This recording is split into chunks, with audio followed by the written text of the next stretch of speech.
ನನ್ನ ಜೊತೆಗೆ ಕೆ ನಾಗೇಶ್ ಹಾಗೂ ರೇವತಿಯವರಿದ್ದಾರೆ. ಇವತ್ತು ನಾವು ಸಂವಾದ ನಡೆಸುವುದಕ್ಕಿರುವಂಥ ವಿಷಯ ಕೊಡವ ಭಾಷೆ, ಭೂಮಿ ಮತ್ತು ಬದುಕು. ಈ ವಿಚಾರದ ಬಗ್ಗೆ ಇಬ್ಬರು ವಕ್ತಾರರು ಡಾಕ್ಟರ್ ರೇವತಿ CM ಹಾಗೂ ನಾಗೇಶ್ ಕಾಲೂರ್ ಅವರು ನಡೆಸಿಕೊಡುವುದಕ್ಕೆ ಇದ್ದಾರೆ. ಅವರು ನಾನು ಬಹಳ ಪ್ರೀತಿ ಹಾಗೂ ಗೌರವದಿಂದ ಈ ಕಾರ್ಯಕ್ರಮಕ್ಕೆ ಸ್ವಾಗತಿಸ್ತಾ ಇದ್ದೇನೆ.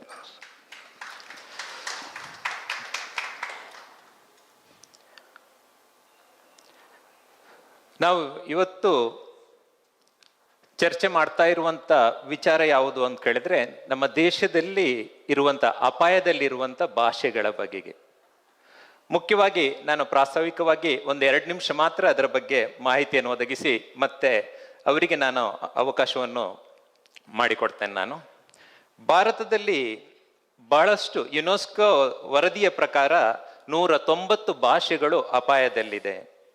ಈ ಅಪಾಯದಲ್ಲಿರುವಂಥ ಭಾಷೆಗಳಿಗೆ ಮುಖ್ಯವಾಗಿರುವಂಥ ಕಾರಣಗಳು ಯಾವುದು ಅಂತ ಕೇಳಿದ್ರೆ, ಒಂದು, ಮಾತನಾಡ್ತಾ ಇರುವವರ ಸಂಖ್ಯೆ ಕಡಿಮೆ ಆಗ್ತಾ ಇರುವಂಥದ್ದು. ಯುವ ಪೀಳಿಗೆ ಯಾವುದಾದ್ರೂ ಒಂದು ಭಾಷೆಯನ್ನು ಅವಲಂಬಿಸಿ ತಮ್ಮ ಮಾತೃಭಾಷೆಯನ್ನು ಅವಗಣನೆಗೆ ತೆಗೆದುಕೊಳ್ಳದೇ ಇರುವಂಥದ್ದು ಅಥವಾ ಅದರ ಬಗೆಗೆ ಹೆಚ್ಚು ಕಾಳಜಿ ವಹಿಸದಿರುವಂಥದ್ದು. ದೊಡ್ಡ ಭಾಷೆಗಳಾಗಿರುವಂಥ ಹಿಂದಿ, ಇಂಗ್ಲಿಷ್ ಮತ್ತೆ ಪ್ರಾದೇಶಿಕ ಭಾಷೆಗಳ ಪ್ರಭಾವ ಅದರ ಮೇಲೆ ಬೀಳುವ ಕಾರಣದಿಂದಾಗಿ ಈ ಭಾಷೆಗಳು ಮಾತನಾಡುವಂಥ ಸಂಖ್ಯೆ ಕಡಿಮೆ ಆಗ್ತಾ ಬರುವಂಥದ್ದು. ಇನ್ನೊಂದು ಏನು ಅಂತ ಕೇಳಿದ್ರೆ, ಸ್ಥಳಾಂತರ, ಆಧುನಿಕ ಶಿಕ್ಷಣದ ವ್ಯವಸ್ಥೆ. ಯಾವುದೇ ಒಂದು ಭಾಷೆಯನ್ನು ಮುಖ್ಯವಾಗಿ ಕೇಂದ್ರವಾಗಿಟ್ಟುಕೊಂಡು ಆ ಭಾಷೆಯಲ್ಲಿ ಶಿಕ್ಷಣವನ್ನು ಒದಗಿಸ್ತಾ ಇರುವಂಥದ್ದು. ಇನ್ನೊಂದು ಏನು ಅಂತ ಕೇಳಿದ್ರೆ, ಅತ್ಯಂತ ಇದರಲ್ಲಿ ನಾವು ಬೇರೆ ಬೇರೆ ವಿಭಾಗಗಳನ್ನು ಗಮನಿಸುವುದಕ್ಕೆ ಸಾಧ್ಯ ಇದೆ. ಒಂದು, ಅತ್ಯಂತ ಅಪಾಯದಲ್ಲಿ ಇರುವಂತಹ ಭಾಷೆ ಅಂತ ಕೇಳುವಂಥದ್ದು ಬೋ ಭಾಷೆ. ಅಂಡಮಾನ್ ದ್ವೀಪದಲ್ಲಿ ಈಗ ನಾಶ ಆಗಿ ಹೋಗಿದೆ ಅದು ಅಂತ ಕೇಳೋದು. ಇನ್ನೊಂದು ಜೀರೋ ಅಂತ ಕೇಳುವಂಥ ಅಂಡಮಾನ್ ಭಾಷೆಯಲ್ಲಿ ಇರುವಂಥದ್ದು. ಇನ್ನೊಂದು ಸೆಂಟಿನಲೀಸ್, ಉತ್ತರ ಸೆಂಟಿನಲ್ ದ್ವೀಪದಲ್ಲಿ ಇರುವಂಥದ್ದು. ಆಮೇಲೆ ಗಂಭೀರ ಅಪಾಯದಲ್ಲಿ ಇರುವಂಥ ಭಾಷೆಗಳು ಅಂತ ಕೇಳುವಂಥ ವಿಭಾಗವನ್ನು ನೀವು ಗಮನಿಸಿದ್ರೆ, ತೋಡಾ, ಬಿಹೋರ್, ಜಾರ್ಖಂಡ್, ಮತ್ತೆ ತೋಡಾ ತಮಿಳುನಾಡಿನಲ್ಲಿ ಇರುವಂಥದ್ದು, ಬಿಹೋರ್ ಜಾರ್ಖಂಡ್ನಲ್ಲಿ ಇರುವಂಥದ್ದು, ಗ್ರೇಟ್ ಅಂಡಮಾನ್ ಅಂಡಮಾನ್ ದೇಶದಲ್ಲಿರು. ಇನ್ನೊಂದು ಅಪಾಯದಲ್ಲಿರುವಂಥದ್ದು ಅಂತ ಕೇಳೋದು ನಾವು ವಿಭಾಗಗಳನ್ನು ಗಮನಿಸ ಹೋದ್ರೆ, ತುಳು, ಕೊಡವ, ಲಡಾಖಿ, ಬೋಟಿಯಾ ಒಂದು ನಮ್ಮ ಕರ್ನಾಟಕ ಮತ್ತು ಕೇರಳದ ಭಾಗದಲ್ಲಿ ಕರಾವಳಿ ಜಿಲ್ಲೆಯಲ್ಲಿ ಮಾತಾಡ್ತಾ ಇರುವಂಥದ್ದು. ಇನ್ನೊಂದು ಕೊಡವ, ಕರ್ನಾಟಕದ ಭಾಗದಲ್ಲಿ ಇರುವಂಥ ಕೊಡವದಲ್ಲಿ ಮಾತಾಡ್ತಾ ಇರುವಂಥದ್ದು. ಇನ್ನೊಂದು ಲಡಾಖಿನಲ್ಲಿ ಮಾತಾಡುವಂಥ ಭಾಷೆ. ಇನ್ನೊಂದು ಬೋಟಿಯಾ ಅಂತ ಕೇಳುವಂಥದ್ದು ಹಿಮಾಲಯ ಪ್ರದೇಶದಲ್ಲಿ ಇರುವಂಥದ್ದು. ಇನ್ನೊಂದು ಅಸ್ಥಿರದ ಭಾಷೆ ಅಂತ ಕೇಳುವಂಥದ್ದು, ಆಚೆಯಲ್ಲ ಈಚೆಯಲ್ಲದೆ ಇರುವಂಥ ಭಾಷೆ, ಅಪಾಯದ ಅಂಚಿನಲ್ಲಿ ಇರುವಂಥದ್ದು. ಕೊಂಕಣಿಯ ಕೆಲವು ರೂಪಗಳು, ಕೊಂಕಣಿಯಲ್ಲಿ ಬೇರೆ ಬೇರೆ ರೂಪಗಳನ್ನು ನಾವು ಗಮನಿಸುವುದಕ್ಕೆ ಸಾಧ್ಯ ಇದೆ. ಅವುಗಳಲ್ಲಿ ಕೊಂಕಣಿಯ ಕೆಲವು ರೂಪಗಳು ನಾಶ ಆಗುವುದಕ್ಕೆ ಅಪಾಯದ ಅಂಚಿನಲ್ಲಿ ಇದೆ ಅಂತ ಕೇಳುವಂಥ. ಇನ್ನೊಂದು ಮಣಿಪುರಿಯ ಕೆಲವು ಉಪಭಾಷೆಗಳು. ಇವು ಇಷ್ಟನ್ನು ನಾನು ಮುಂದಿಟ್ಟುಕೊಂಡು ಈಗ ನಮ್ಮ ಜೊತೆಗೆ ಇರುವಂಥ ಕಾಲೂರ್ ನಾಗೇಶ್ ಅವರು ತಮ್ಮ ವಿವರಗಳನ್ನು ತಮ್ಮ ಮುಂದೆ ಇಡುವುದಕ್ಕಿದ್ದಾರೆ. ಅದರ ಮೊದಲು ಅವರದೊಂದು ಅವರ ಪರಿಚಯವನ್ನು ನಾನು ಮಾಡೋದಾದ್ರೆ 1 ಗಂಟೆ ನಾನು ಪರಿಚಯ ಮಾಡಬೇಕಾಗ್ತದೆ. ನಾನು ಕೆಲವು ವಿಚಾರಗಳನ್ನು ಅವರ ಪರಿಚಯವನ್ನು ಮಾಡ್ತಾ ಆ ಅವಧಿಯನ್ನು ಅವರಿಗೆ ಒದಗಿಸ್ತಾ ಇದ್ದೇನೆ. ಕೆ ನಾಗೇಶ್ ಅಂತ ಅವರ ಹೆಸರು, ಆದರೆ ನಾವು ಅವ್ರನ್ನು ಗುರುತಿಸಿ ಕರೆಯುವಂಥ ಹೆಸರು ನಾಗೇಶ್ ಕಾಲೂರು ಅಂತ ಹೇಳಿಕೊಂಡು.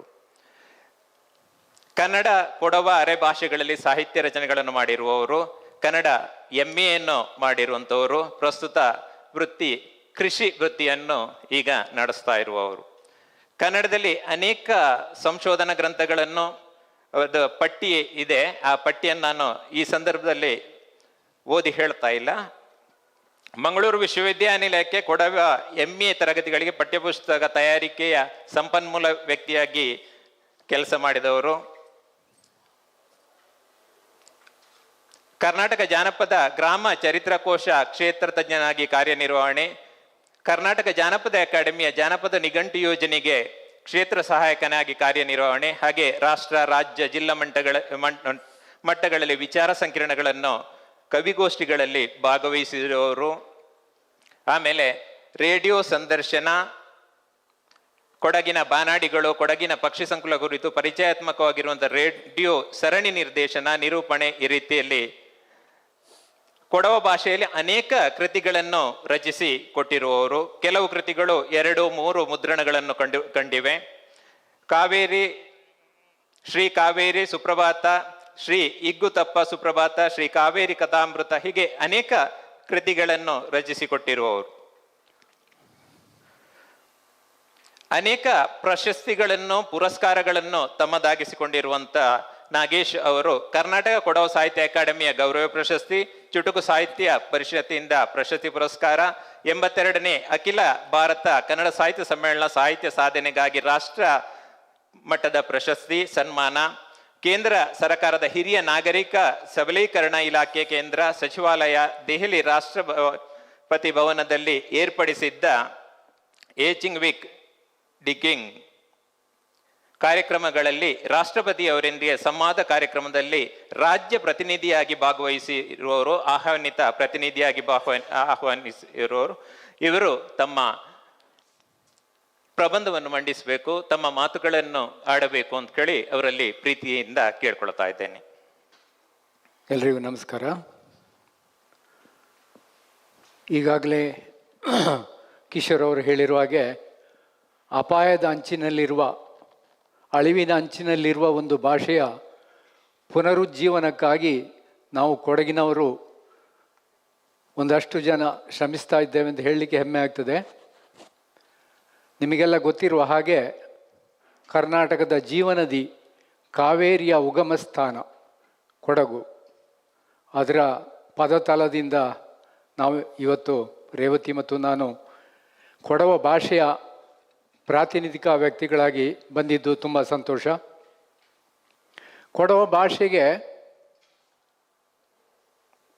ತುಂಬ ಇತಿಹಾಸ ಇದೆ. ಆದರೆ ಶಿಷ್ಟ ಸಾಹಿತ್ಯ ಉದಯ ಆಗಿದ್ದು ಈಗ ಕನ್ನಡದ ಹಾಗೆ ಹಳೆಗನ್ನಡ ಸಾಹಿತ್ಯ, ಹೊಸಗನ್ನಡ ಸಾಹಿತ್ಯ, ಆಧುನಿಕ ಸಾಹಿತ್ಯ, ನಡುಗನ್ನಡ ಸಾಹಿತ್ಯ ಅಂತ ಹೇಳುವಷ್ಟು ಅದರ ವಿಸ್ತಾರ ಇಲ್ಲ. ಹಾಗಾಗಿ ಕೊಡವ ಭಾಷೆ ಜಾನಪದ ರೂಪದಲ್ಲಿ ತುಂಬ ಹಿಂದಿನಿಂದಲೇ ಇತ್ತು ಅಂತ ಹೇಳುವಂಥ ಮಾಹಿತಿ ಇದೆ. 1633ರಲ್ಲಿ ಕೊಡಗಿನ ಲಿಂಗಾಯತ ರಾಜವಂಶ ಸ್ಥಾಪನೆ ಆಗ್ತದೆ.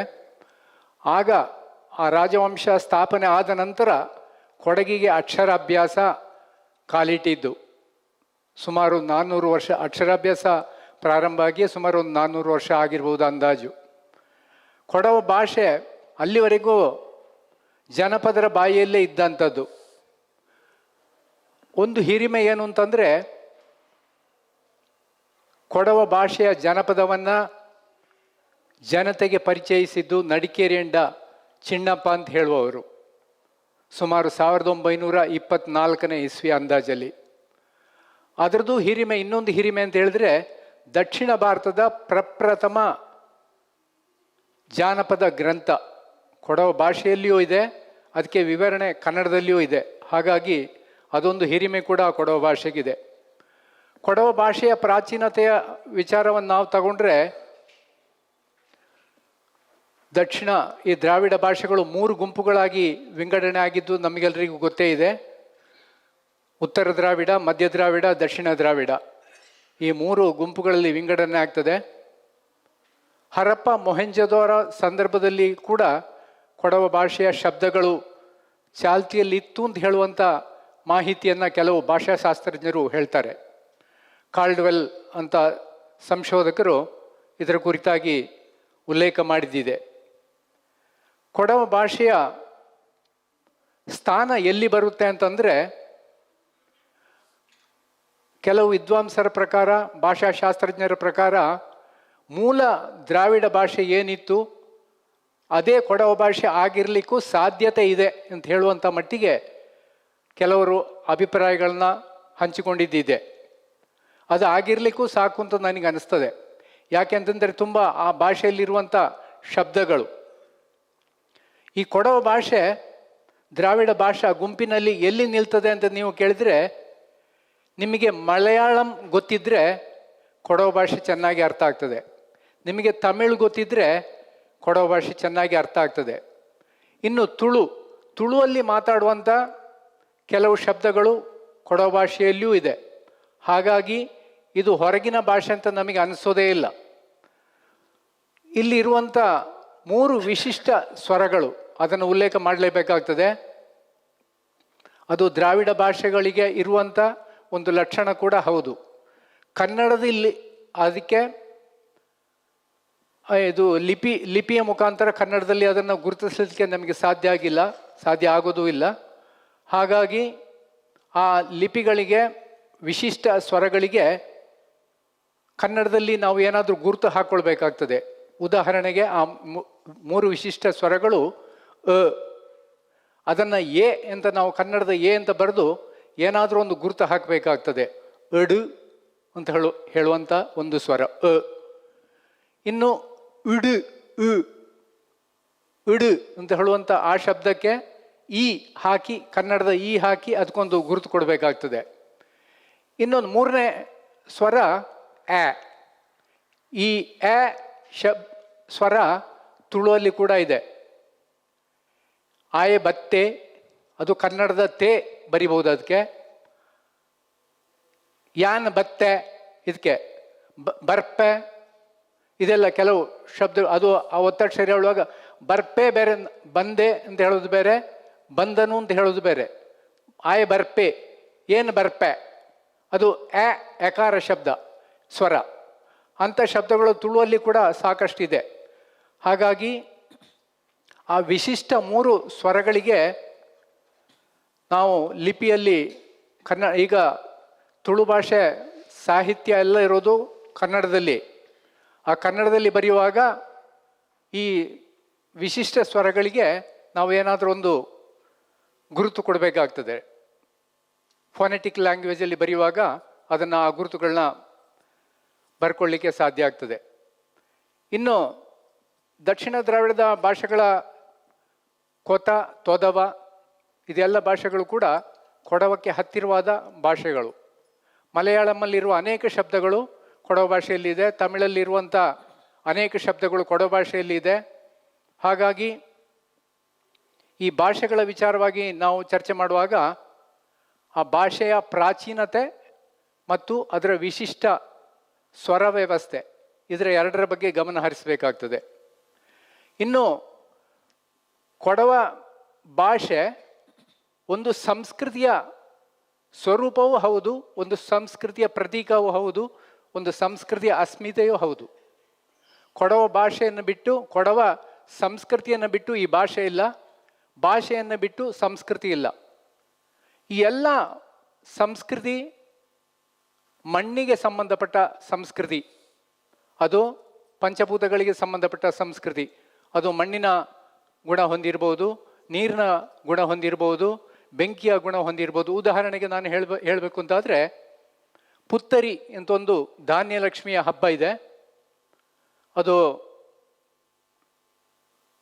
ಆ ಪುತ್ತರಿಯ ಸಂದರ್ಭದಲ್ಲಿ ಕೃಷಿ ಗದ್ದೆಯಲ್ಲಿ ಬೆಳೆ ನಾಟಿ ಮಾಡಿರ್ತಾರೆ, ಭತ್ತದ ಬೆಳೆ.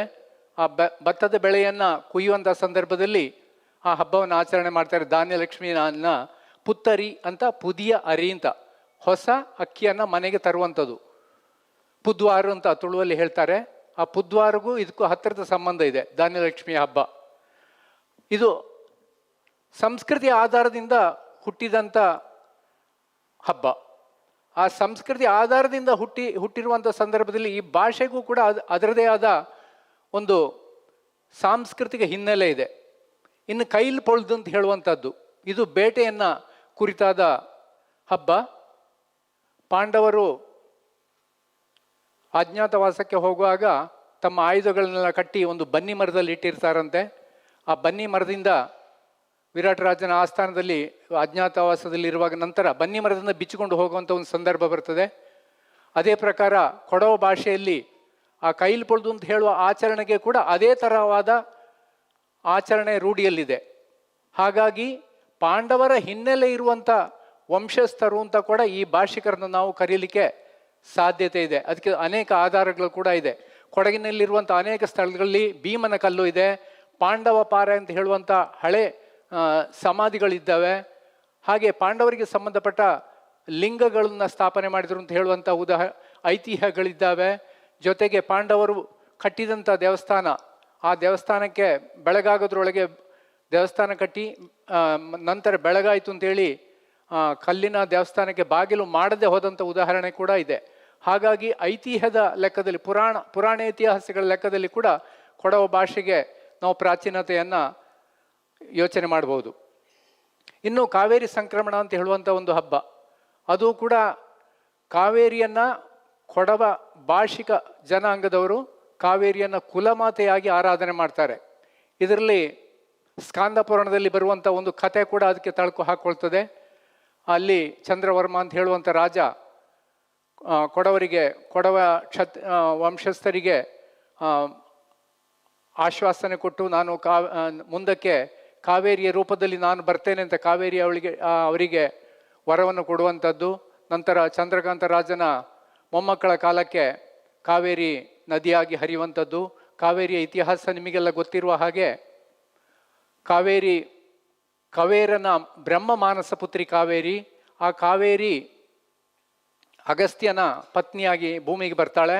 ಅವಳ ಉದ್ದೇಶ ಇದ್ದದ್ದು ಲೋಕ ಕಲ್ಯಾಣಕ್ಕಾಗಿ ನದಿಯಾಗಿ ಅವತರಿಸಬೇಕು ಅಂತ ಹೇಳುವಂಥ ಒಂದು ವಿಚಾರ. ಇದಕ್ಕೆ ಸಂಬಂಧಪಟ್ಟ ಹಾಗೆ ಕೊಡವ ಭಾಷಿಕ ಜನಾಂಗದವರಿಗೆ ಕಾವೇರಪ್ಪ, ಕಾವೇರಮ್ಮ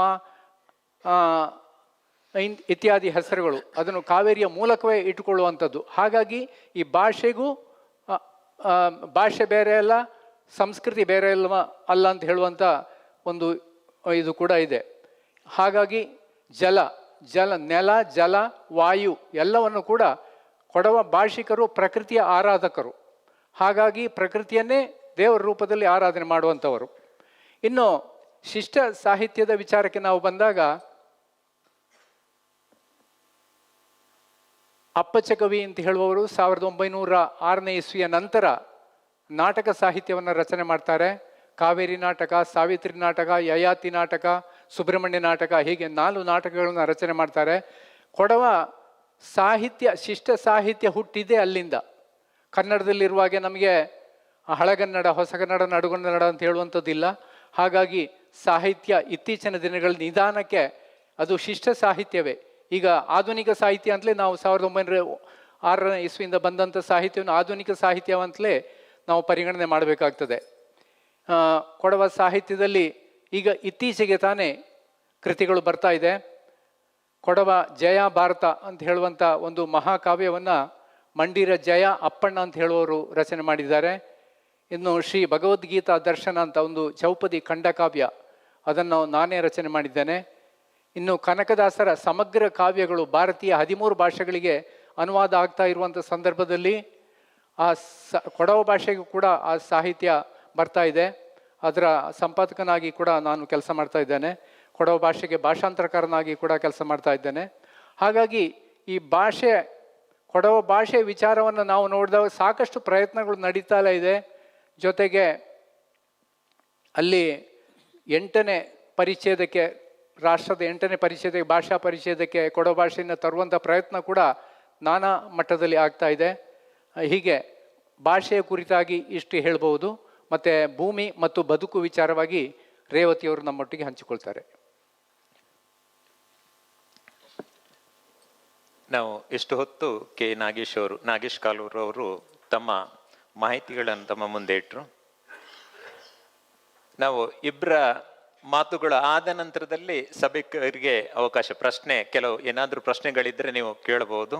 ಅದಕ್ಕೆ ಉತ್ತರಗಳನ್ನು ಸಂಬಂಧಪಟ್ಟವರು ನೀಡುವುದಕ್ಕಿದ್ದಾರೆ. ಈಗ ನಮ್ಮ ಜೊತೆ ಇರುವವರು ಡಾಕ್ಟರ್ ರೇವತಿ CM ಅವರು.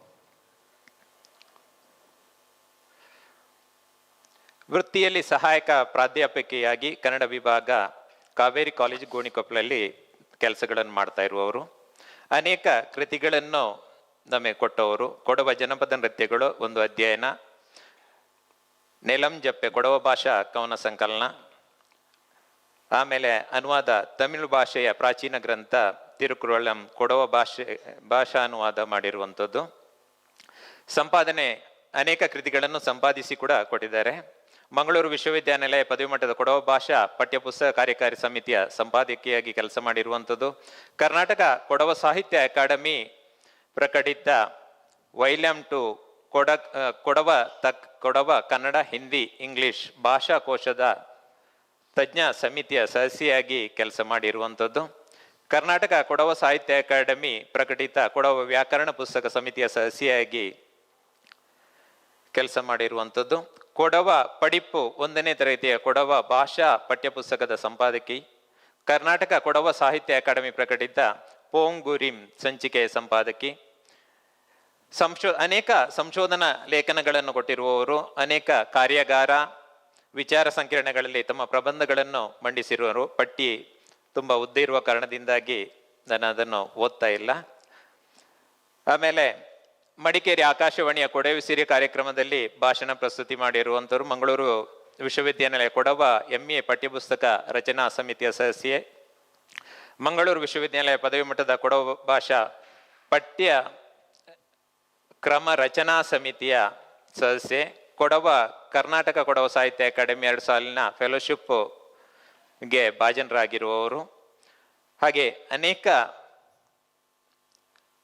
ಪಟ್ಟಿ ಉದ್ದ ಇರುವ ಕಾರಣದಿಂದಾಗಿ ಆ ಪಟ್ಟಿಯನ್ನು ಓದ್ತಾ ಇಲ್ಲ. ಅನೇಕ ಪ್ರಶಸ್ತಿ ಮತ್ತೆ ಪುರಸ್ಕಾರಗಳನ್ನು ಕನ್ನಡ ಸಾಹಿತ್ಯ ಪರಿಷತ್ತಿನ ರಾಜ್ಯೋತ್ಸವ ಶಿಕ್ಷಕ ಪುರಸ್ಕಾರ, ಸಂಶೋಧನಾ ಕ್ಷೇತ್ರ ಸಾಧನೆಗಾಗಿ JC ಪೊನ್ನಂಪೇಟೆ ನಿಸರ್ಗ ಸನ್ಮಾನ, ಸಂಶೋಧನಾ ಕ್ಷೇತ್ರ ಸಾಧನೆಗಾಗಿ ಅನೇಕ ಪ್ರಶಸ್ತಿಗಳನ್ನು ತಮ್ಮದಾಗಿಸಿಕೊಂಡಿರುವವರು. ಪ್ರಸ್ತುತ ಅವರು ತಮ್ಮ ಮಾತುಗಳನ್ನು ತಾವು ತಮ್ಮ ಪ್ರಬಂಧವನ್ನು ಮಂಡಿಸಬೇಕಾಗಿ ಅವರಲ್ಲಿ ವಿನಂತಿಸ್ತಾ ಇದ್ದೇನೆ. ಕಿಶೋರ್ ಕುಮಾರ್ ಸರ್, ಎಲ್ಲರಿಗೂ ನಲ್ಲರಿಮೆ ನಮಸ್ಕಾರ. ಎಲ್ರಿಗೂ ನಂಗೆ ಚಾಯ್ಲುಂಡು, ನಿಂಗೆಲ್ಲರೂ ಚಾಯ್ ತುಳಿರ ಅಂತ ಜ್ಞಾನ ಮಾಡೇವಿ. ನೀವೆಲ್ಲರೂ ಚೆನ್ನಾಗಿದ್ದೀರಿ, ಆರೋಗ್ಯವಾಗಿದ್ದೀರಿ ಅಂತ ಹೇಳಿ ಭಾವಿಸ್ತಾ, ಕೊಡವ ಭಾಷೆ, ಬದುಕು ಮತ್ತು ಭೂಮಿ. ಕೊಡವ ಅನ್ನುವುದು ಭೂಮಿಯೂ ಹೌದು, ಕೊಡವ ನೆಲ ನಮ್ಮದು. ಕೊಡವ ಅನ್ನುವುದು ಬದುಕಿನ ಕ್ರಮವೂ ಹೌದು, ಕೊಡವ ಅನ್ನುವುದು ಭಾಷೆಯೂ ಹೌದು, ಕೊಡವ ಅನ್ನುವುದು ಒಂದು ಜನಾಂಗ ಕೂಡ ಹೌದು. ಎಷ್ಟು ಆಯಾಮಗಳು ಕೊಡವ ಅನ್ನುವಂತಹ ಶಬ್ದಕ್ಕೆ ಇದೆ. ಪೌರಾಣಿಕವಾಗಿ ತೆಗೆದುಕೊಳ್ಬೇಕಾದ್ರೆ ಬ್ರಹ್ಮದೇಶ, ಮತ್ಸ್ಯ ದೇಶ, ಕ್ರೋಡ ದೇಶ ಅಂತ ಕರೆಸ್ಕೊಳ್ಳುತ್ತೆ. ಹಾಗೆ ಕೃತಿಗಳ ಆಧಾರದಲ್ಲಿ ನಾವು ನೋಡೋದಾದರೆ ಹಳೆಯ ಸಂಗಮ್ ಸಾಹಿತ್ಯಕ್ಕೆ ಕೊಡವ ಅನ್ನುವಂತಹ ಶಬ್ದವನ್ನು ತೆಗೆದುಕೊಂಡು ಹೋಗಬೇಕಾಗತ್ತೆ. ಅಲ್ಲಿ ಕುಡಕಂ, ಕುಡುಮಲೈ ನಾಟು, ಈ ರೀತಿ ಸಂಗಮ್ ಸಾಹಿತ್ಯದಲ್ಲಿ ಉಲ್ಲೇಖವನ್ನು ನಾವು ಕಾಣಬಹುದು. ಅದರೊಂದಿಗೆ ಶಾಸನದಲ್ಲಿ ನಾವು ನೋಡೋದಾದರೆ 1174ರಲ್ಲಿ ಕೊಡವರ ಉಲ್ಲೇಖವನ್ನು ನೋಡ್ತೇವೆ. ಹಾಗೆ ಹಲವು ವಿದೇಶಿ ಭಾಷಾ ತಜ್ಞರು ಕೊಡವ ಭಾಷೆಯನ್ನು ಗುರುತಿಸಿ ತಮ್ಮ ಅಧ್ಯಯನಗಳ ಮೂಲಕ ಹೇಳಿರುವಂಥದ್ದನ್ನು ನಾವು ಗಮನಿಸಬಹುದು. ಮೊದಲ ಬಾರಿಗೆ 1816ರಲ್ಲಿ ಫ್ರಾನ್ಸಿಸ್ ವೈಟ್ ಎಲ್ಲಿಸ್ ಅನ್ನುವಂತಹ ಒಬ್ಬ ವಿದ್ವಾಂಸ ದ್ರಾವಿಡ ಭಾಷೆಯ ಅಧ್ಯಯನದ ಬಗ್ಗೆ ಹೆಚ್ಚು ಅವರಿಗೆ ಆಸಕ್ತಿ ಇತ್ತು. ಹಾಗಾಗಿ ಅವರು ತಜ್ಞ ಸಮಿತಿಯ ಸದಸ್ಯರಾಗಿರ್ತಾರೆ. ಅಂತಹ ಸಂದರ್ಭದಲ್ಲಿ A.D. ಕ್ಯಾಂಪೆಲ್ ಅನ್ನುವಂತಹ ಒಬ್ಬ ವಿದ್ವಾಂಸ ತೆಲುಗು ಭಾಷೆಗೆ ಬರೆದಂತಹ ತೆಲುಗು ಗ್ರಾಮರ್ ಅನ್ನುವಂತಹ ಕೃತಿಯಲ್ಲಿ ಆ ಲೇಖಕನ ಮುನ್ನುಡಿಯ ನಂತರ introduction to the Telugu grammar ಅನ್ನುವಂತಹ ಒಂದು ಭಾಗದಲ್ಲಿ ಫ್ರಾನ್ಸಿಸ್ ವೈಟ್ ಎಲ್ಲಿಸ್ ಕೊಡವ ಭಾಷೆಯನ್ನು ಕೊಡಗು ಭಾಷೆ ಅಂತ ಹೇಳಿ ಗುರುತಿಸ್ತಾರೆ. ಇದು ಸಂಶೋಧನಾತ್ಮಕವಾಗಿ ಕೊಡವ ಭಾಷೆಯನ್ನು ಗುರುತಿಸುವಂತಹ ಪ್ರಯತ್ನ 1816ರಲ್ಲೇ ನಡೆಯುತ್ತದೆ. ನಂತರದಲ್ಲಿ 1956ರಲ್ಲಿ ರಾಬರ್ಟ್ ಕಾಲ್ಡ್ವೆಲ್ ಕಂಪ್ಯಾರಿಟಿವ್ ಗ್ರಾಮರ್ ಯಾವ ಪುಸ್ತಕ ಇದೆ, ಅಲ್ಲಿ ಉಳಿದ ದ್ರಾವಿಡ ಭಾಷೆಗಳ ಜೊತೆಯಲ್ಲಿ ಹೊಂದಾಣಿಕೆ ಮಾಡ್ತಾ ಭಾಷೆಯನ್ನು ಅಧ್ಯಯನ ಮಾಡುವಂತಹ ಕೆಲಸವನ್ನು ಮಾಡ್ತಾರೆ. ದ್ರಾವಿಡ ಭಾಷಾ ಗುಂಪಿಗೆ ಸೇರುವಂತಹ ಎಲ್ಲ ಭಾಷೆಗಳಿಗೆ ಕೂಡ 4500 ವರ್ಷಗಳ ಇತಿಹಾಸ ಇದೆ ಅಂತ ಹೇಳಿ ಇತ್ತೀಚೆಗಿನ ಅಧ್ಯಯನ ಹೇಳ್ತಾ ಇದೆ. ಹಾಗಾಗಿ ಈ ದ್ರಾವಿಡ ಭಾಷೆಗೆಲ್ಲ ಮೂಲ ಆಗಿರುವಂತಹ ಪ್ರೋಟೋ ದ್ರಾವಿಡಿಯನ್ ಮೂಲ ದ್ರಾವಿಡ ಭಾಷೆ ಏನಿದೆ ಅದು ಕೊಡವ ಭಾಷೆ ಆಗಿರಬಹುದು ಅನ್ನುವಂತಹ ಉಲ್ಲೇಖ ಕೂಡ ಭಾಷಾ ತಜ್ಞರಿಂದ ಇದೆ. ಹಾಗಾಗಿ ಮೂಲ ದ್ರಾವಿಡಕ್ಕೆ 4500 ವರ್ಷಗಳ ಇತಿಹಾಸ ಇರುವಾಗ ದ್ರಾವಿಡ ಭಾಷಾ ಗುಂಪಿಗೆ ಸೇರುವಂತಹ ಎಲ್ಲ ಭಾಷೆಗಳಿಗೂ ಕೂಡ ಅಷ್ಟು ವರ್ಷದ ಇತಿಹಾಸ ಇದೆ. ಹಾಗಾಗಿ ಆ ದ್ರಾವಿಡ ಭಾಷಾ ಗುಂಪಿಗೆ ಸೇರುವಂತಹ ನಮ್ಮ ಕೊಡವ ಭಾಷೆಗೆ ಕೂಡ ಅಷ್ಟು ವರ್ಷಗಳ ದೀರ್ಘವಾದಂತಹ ಇತಿಹಾಸ ಇದೆ ಅಂತ ಬಹಳ ಹೆಮ್ಮೆಯಿಂದ ಹೇಳ್ಕೊಳ್ತೇನೆ. ಲಿಖಿತ ಇತಿಹಾಸ ಇಲ್ಲದೆ ಇರಬಹುದು ಸಾಹಿತ್ಯಾತ್ಮಕವಾಗಿ. ಯಾಕೆ ಅಂತ ಹೇಳಿದ್ರೆ ಕೊಡವ ಅನ್ನುವಂತಹ ಸಮುದಾಯ ಬಹಳ ಸಣ್ಣದು. ಕರ್ನಾಟಕದ ಕೊಡಗು ಜಿಲ್ಲೆಯಲ್ಲಿ ಮಾತ್ರ ನಿಮಗೆ ಕಾಣಲಿಕ್ಕೆ ಸಿಗುತ್ತೆ. ಇತ್ತೀಚಿನ ದಿನಗಂತೂ ಕೊಡಗಿಗಿಂತ ಬೇರೆ ಪ್ರದೇಶಗಳಲ್ಲಿ ಹೆಚ್ಚು ಕಾಣುತ್ತೇವೆ. ಬದುಕನ್ನು ಕಟ್ಟಿಕೊಡ್ಲಿಕ್ಕಾಗಿ ಉದ್ಯೋಗವನ್ನು ಅರಸ್ತಾ ಹೊರ ದೇಶಗಳಲ್ಲಿ, ಹೊರ ಜಿಲ್ಲೆಗಳಲ್ಲಿ, ವಿದೇಶಗಳಲ್ಲಿ ನೀವು ಹೆಚ್ಚು ಜನರನ್ನು ಕಾಣಬಹುದು. ಹಾಗಾಗಿ ಮತ್ತು ಅದೊಂದು ಕೊಡಗಿನ ಪರಿಸರವೇ ಹಾಗೆ ಇರುವಂತಹದ್ದು. ಪರಿಸರದೊಂದಿಗೆ ನಾವು ಬದುಕ್ತಾ ಇರುವಂತಹದ್ದು, ಭೂಮಿಯ ಜೊತೆಗೆ ಅವಿನಾಭಾವ ಸಂಬಂಧ ಇರುವಂತಹದ್ದು ಕೊಡವ ಜನಾಂಗಕ್ಕೆ. ಹಾಗಾಗಿ ಭೂಮಿಯೊಂದಿಗೆ ಬದುಕ್ತಾ ಇದ್ದದ್ರಿಂದ ಸಾಹಿತ್ಯಾತ್ಮಕವಾಗಿ ಅಷ್ಟು ಕೆಲಸಗಳು ಆಗಿರ್ಲಿಕ್ಕಿಲ್ವೇನೋ. ಆದರೆ ಕೊಡವ ಸಮುದಾಯದ ಜನಪದ ಸಾಹಿತ್ಯ ಬಹಳ ಶ್ರೀಮಂತವಾದದ್ದು. ಈಗಾಗಲೇ ನಾಗೇಶ್ ಕಾಲೂರ್ ಅವರು ಹೇಳಿದ ಹಾಗೆ ಕೊಡವ ಜನಪದ ಸಾಹಿತ್ಯವನ್ನು ಭಾರತೀಯ ಮಟ್ಟದಲ್ಲಿ ಮೇಲಕ್ಕೆ ತೆಗೆದುಕೊಂಡು ಹೋದಂಥವರು ನಡಿಕೇರಿಯಂಡ ಚಿನ್ನಪ್ಪಜ್ಜ. ಅವರು ಬರೆದಂತಹ ಪಟ್ಟೋಲೆ ಪಳಮೆ ಕೃತಿ ಏನಿದೆ ಅದು ಭಾರತದ ಜಾನಪದ ಸಂಶೋಧನಾ ಕೃತಿಗಳಲ್ಲಿ ಅಗ್ರಗಣ್ಯ ಕೃತಿ ಅಂತ ಹೇಳಿ ಕರೆಸ್ಕೊಳ್ತಾ ಇದೆ. ಯಾಕೆಂತ ಹೇಳಿದರೆ ಜಾನಪದ ಕ್ಷೇತ್ರದಲ್ಲಿ ಹೆಚ್ಚು ಆಸಕ್ತಿಯನ್ನು ಹೊಂದಿರುವಂತಹ ನಾನು, ಜನಪದದ ವಿದ್ಯಾರ್ಥಿನಿಯಾಗಿರುವಂತಹ ನಾನು, ಯಾರ ಜೊತೆ ಮಾತಾಡಬೇಕಾದ್ರೂ ಮೊದಲು ಅವರು ಕೇಳುವಂತಹದ್ದು ನಡಿಕೇರಿಯಂಡ ಚಿನ್ನಪ್ಪ ಅವರನ್ನ ಗೊತ್ತಿದೆಯಾ, ಪಟ್ಟೋಲೆ ಪಳಮೆ ನಿಮಗೆ ಗೊತ್ತಿದೆಯಾ ಅಂತ ಹೇಳಿ ಕೇಳ್ತಾರೆ. ಯಾಕೆಂತ ಹೇಳಿದ್ರೆ ಕೊಡಗಿನ ಸಮಗ್ರ ಜಾನಪದವನ್ನ ಈಗಿನ ಸಂಶೋಧನೆ ಅಥವಾ ಅಧ್ಯಯನಶೀಲತೆ ಇದು ಯಾವುದು ಗೊತ್ತಿಲ್ಲದೆ ಇದ್ರೂ ಕೂಡ ಅವರ ಆಸಕ್ತಿಗಾಗಿ ಮನೆ ಮನೆಗೆ ಹೋಗಿ ಕೊಡಗಿನಾದ್ಯಂತ ಸಂಚರಿಸಿ ಪ್ರತಿಯೊಂದನ್ನು ಕೂಡ ಸಂಗ್ರಹಿಸಿದಂತಹ ಖ್ಯಾತಿ ನಡಿಕೇರಿಯಂಡ ಚಿನ್ನಪ್ಪ ಅವರಿಗೆ ಸೇರುತ್ತದೆ. ಇಲ್ಲಿ ನಡಿಕೇರಿಯಂಡ ಚಿನ್ನಪ್ಪ ಅವರು ದಾಖಲಿಸಿದಷ್ಟೇ ಕೊಡವ ಜಾನಪದ ಅಲ್ಲ, ಮತ್ತಷ್ಟು ಕೂಡ ಕೊಡಗಿನಲ್ಲಿ ಇನ್ನೂ ಕೂಡ ಉಳ್ಕೊಂಡಿದೆ. ಆದರೂ ಕೂಡ ಅದೊಂದು ಸಮಗ್ರ ಜಾನಪದ ಅಧ್ಯಯನ ಗ್ರಂಥವಾಗಿ ನಮ್ಮ ಕಣ್ಣ ಮುಂದೆ ಇದೆ. ಕನ್ನಡ ಜಾನಪದ ಅಧ್ಯಯನ ಕ್ಷೇತ್ರದಲ್ಲಿ ಅದು ಅಗ್ರಗಣ್ಯ ಸಂಶೋಧನಾ ಕೃತಿಯಾಗಿ ನಮ್ಮ ಮುಂದೆ ನಿಂತುಕೊಳ್ಳುತ್ತದೆ. ಇಲ್ಲಿ ಬರುವಂತಹ ಜನಪದ ಗೀತೆಗಳು, ನಮ್ಮ ಜನಪದ ಗೀತೆಗಳನ್ನು ಬಾಳೋ ಪಾಟ್ ಅಂತ ಹೇಳಿ ಕರೀತೇವೆ. ಬಾಳೋ ಅಂದರೆ ಬಾಳಲಿ. ಆ ಬಾಳೋ ಪಾಟ್ನ ಒಂದು 4 ಸಾಲುಗಳನ್ನು ನಿಮಗೆ ನಾನು ಹೇಳ್ಕೊಳ್ಳೇಬೇಕು. ಯಾಕೆಂತ ಹೇಳಿದ್ರೆ ಜನಪದ ಸಾಹಿತ್ಯದ ಮೌಲ್ಯ ಶ್ರೀಮಂತಿಕೆ ಅದರಲ್ಲಿ ನೀವು ಕಾಣ್ತೀರಿ. ಸಾಧಾರಣವಾಗಿ ಹೆಣ್ಣು ಮಕ್ಕಳು ಹಾಡೋದಿಲ್ಲ, ಆದರೆ ನಿಮಗೆ ಇಲ್ಲಿ ನಾನು ಅದನ್ನು ತಿಳಿಸ್ಬೇಕು. ಇಲ್ಲಿ ಹೆಚ್ಚಾಗಿ ಗಂಡಸರು ದುಡಿಯನ್ನು ಬಾರಿಸ್ತಾ ಈ ಬಾಳೋ ಪಾಟನ್ನು ಹಾಡ್ತಾರೆ. ಆದರೆ 4 ನುಡಿಗಳನ್ನು ನಿಮ್ಮ ಮುಂದೆ ಹಂಚ್ಕೊಳ್ಬೇಕು ಅಂತ ಇಷ್ಟಪಡ್ತೇನೆ. ಬಾಳೋ ಬಾಳೋ ನಂಗಡ ದೇವ ಬಾಳೋ ಮಾದೇವ ಪಟ್ಟೋ ಬಾಳೋ ಸೂರಿಯ ಕೂಡೆ ಬಾಳೋ ಚಣ್ಣೂರ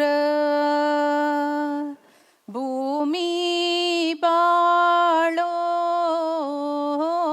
ಜಭೂಮಿ. ಹೀಗೆ ಸಾಕ್ತದೆ.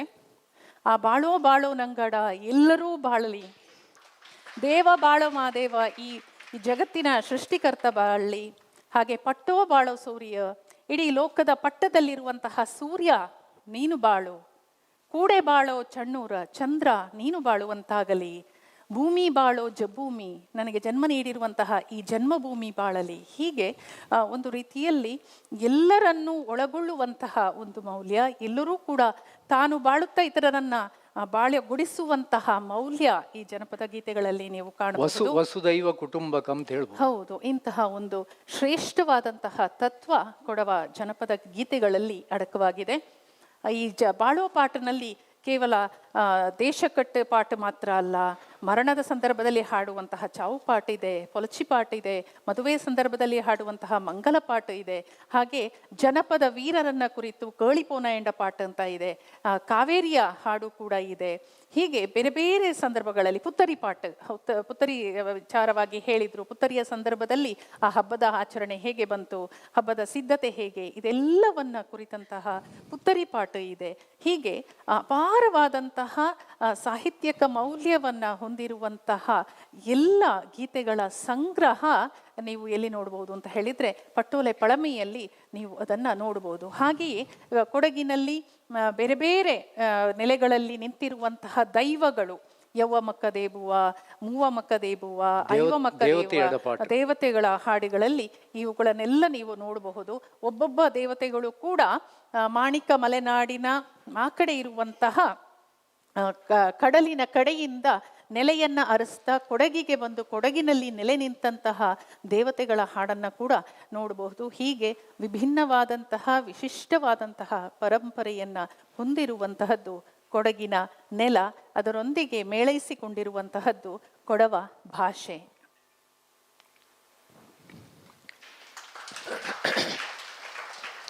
ಎಷ್ಟು ಹೊತ್ತು ಕೊಡವ ಭಾಷೆ ನೆಲದ ಬಗ್ಗೆ ತಮ್ಮ ಮಾತುಗಳನ್ನಾಡಿದ್ದಾರೆ. ಈಗ ನಾನು ಸಭೆಗೆ ಏನಾದರೂ ಪ್ರಶ್ನೆಗಳಿದ್ದರೆ ನೀವು ಪ್ರಶ್ನೆಗಳ ಮೂಲಕ ಈ ಚರ್ಚೆಯನ್ನು ಮುಂದುವರಿಸೋದಕ್ಕೆ ಅವಕಾಶ ಇದೆ. ಇನ್ನು ಸುಮಾರು ಒಂದು 30 ನಿಮಿಷ ಅವಧಿ ಇದೆ ನಮಗೆ. ಆ ಅವಧಿಯೊಳಗೆ ನೀವು ತಮ್ಮ ಪ್ರಶ್ನೆಗಳನ್ನು ಅಥವಾ ಈ ಚರ್ಚೆಯನ್ನು ಯಾವ ರೀತಿಯಲ್ಲಿ ಮುಂದುವರಿಸಬಹುದು ಅಂದ್ಕೊಳ್ಳೋದ್ರ ಬಗೆಗೆ ನಿಮಗೆ ಅವಕಾಶ ಇದೆ. ಈಗ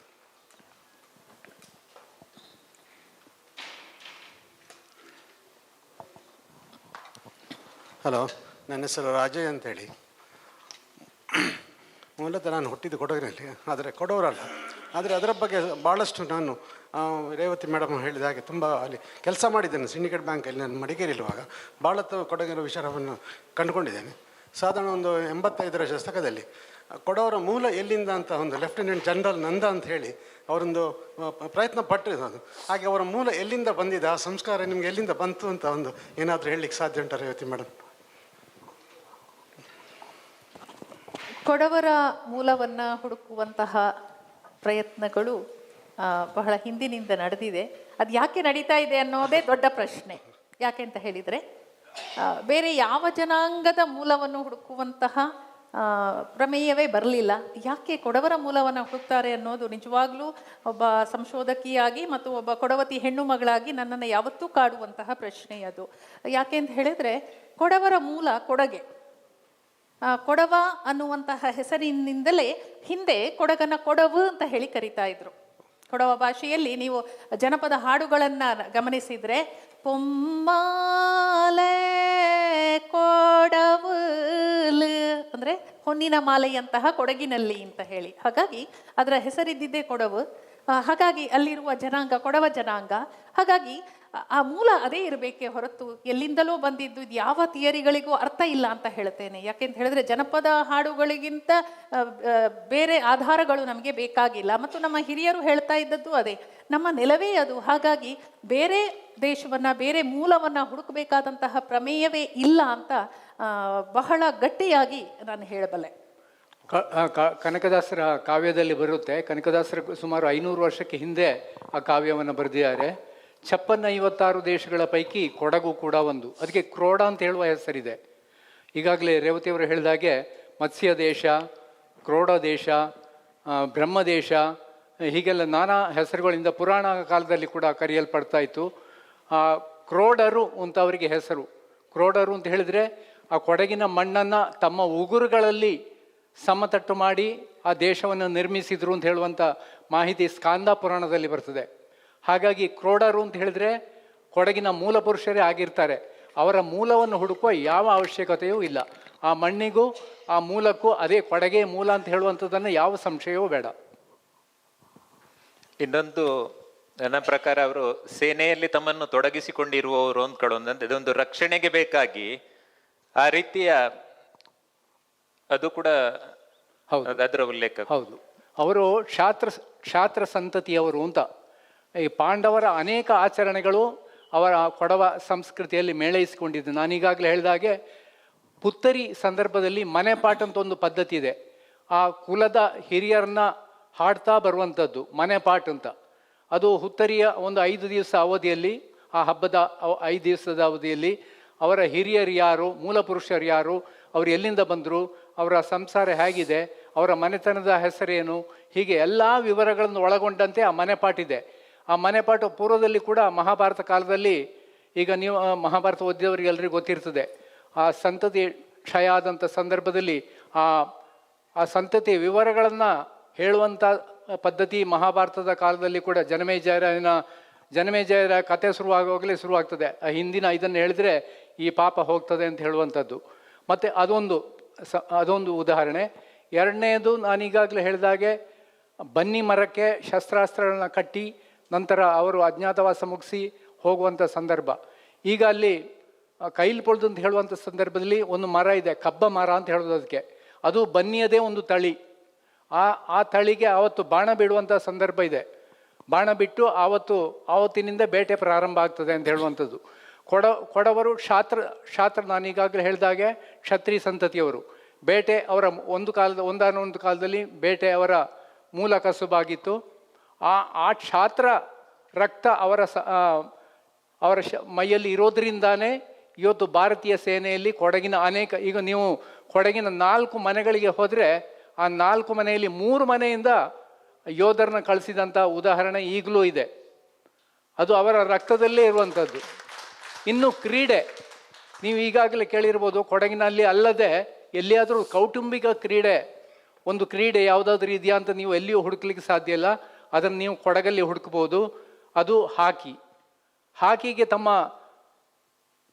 ಅವರ ರಕ್ತದಲ್ಲಿ ಹಾಕಿ ಅಂತ ಅದು ಸಾಹಸ ಕ್ರೀಡೆ. ಆ ಸಾಹಸ ಕ್ರೀಡೆ ಕೂಡ ಮೇಳೈಸಿಕೊಂಡಿದೆ. ಹಾಗಾಗಿ ಅವರು ಶಾತ್ರ ಸಂತತಿಯವರು ಕೊಡಗಿನದೇ ರಕ್ತವನ್ನು, ಮಣ್ಣನ್ನು, ಆ ನೆಲದ ಕಸುವನ್ನು ಹಿಡಿದಿಟ್ಟುಕೊಂಡವರು. ಹಾಗಾಗಿ ಅವರ ಮೂಲವನ್ನು ಬೇರೆಯಲ್ಲಿ ಹುಡುಕುವಂಥ ಅವಶ್ಯಕತೆ ಖಂಡಿತ ಇಲ್ಲ.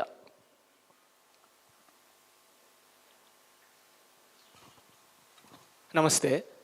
ಇದು ಈಗ ನೀವು ಹೇಳಿದಾಗೆ ಇದು ಕೊಡವ ತುಳು ಭಾಷೆಗೆಲ್ಲ ದ್ರಾವಿಡ ಭಾಷೆಯಿಂದ ಬಂದದ್ದು, ಮತ್ತು ಅದಕ್ಕೆ ಸರಿಸುಮಾರು ಒಂದು 4,500 ವರ್ಷದ ಇತಿಹಾಸ ಇದೆ.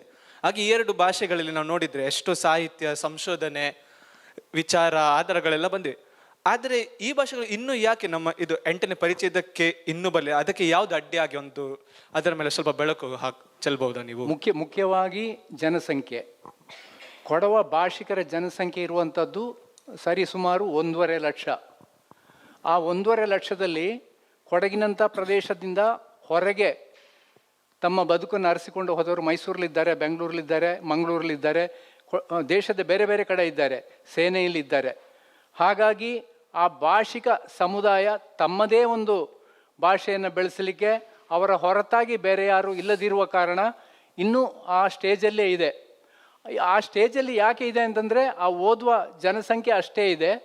ಹಾಗಾಗಿ ಆ ಪ್ರಯತ್ನ ಎಷ್ಟು ಬೇಕೋ ಅದು ಬೇಕಾದಷ್ಟು ಆಗ್ತಾ ಇದೆ. ಆದರೆ ಸಾಹಿತ್ಯವನ್ನು ವೃದ್ಧಿ ಮಾಡಲಿಕ್ಕೆ ಇದೆಲ್ಲ ಮೂಲ ಕಾರಣಗಳು, ಈ ಬೇಸಿಕ್ ಕಾರಣಗಳು ತೊಡಕಾಗಿರುವಂಥದ್ದು. ಮಾನ್ಯ ನಾಗೇಶ್ ಕಾಲೂರವರ ಮಾತಿಗೆ ಪುಷ್ಟಿ ಕೊಡುತ್ತಾ,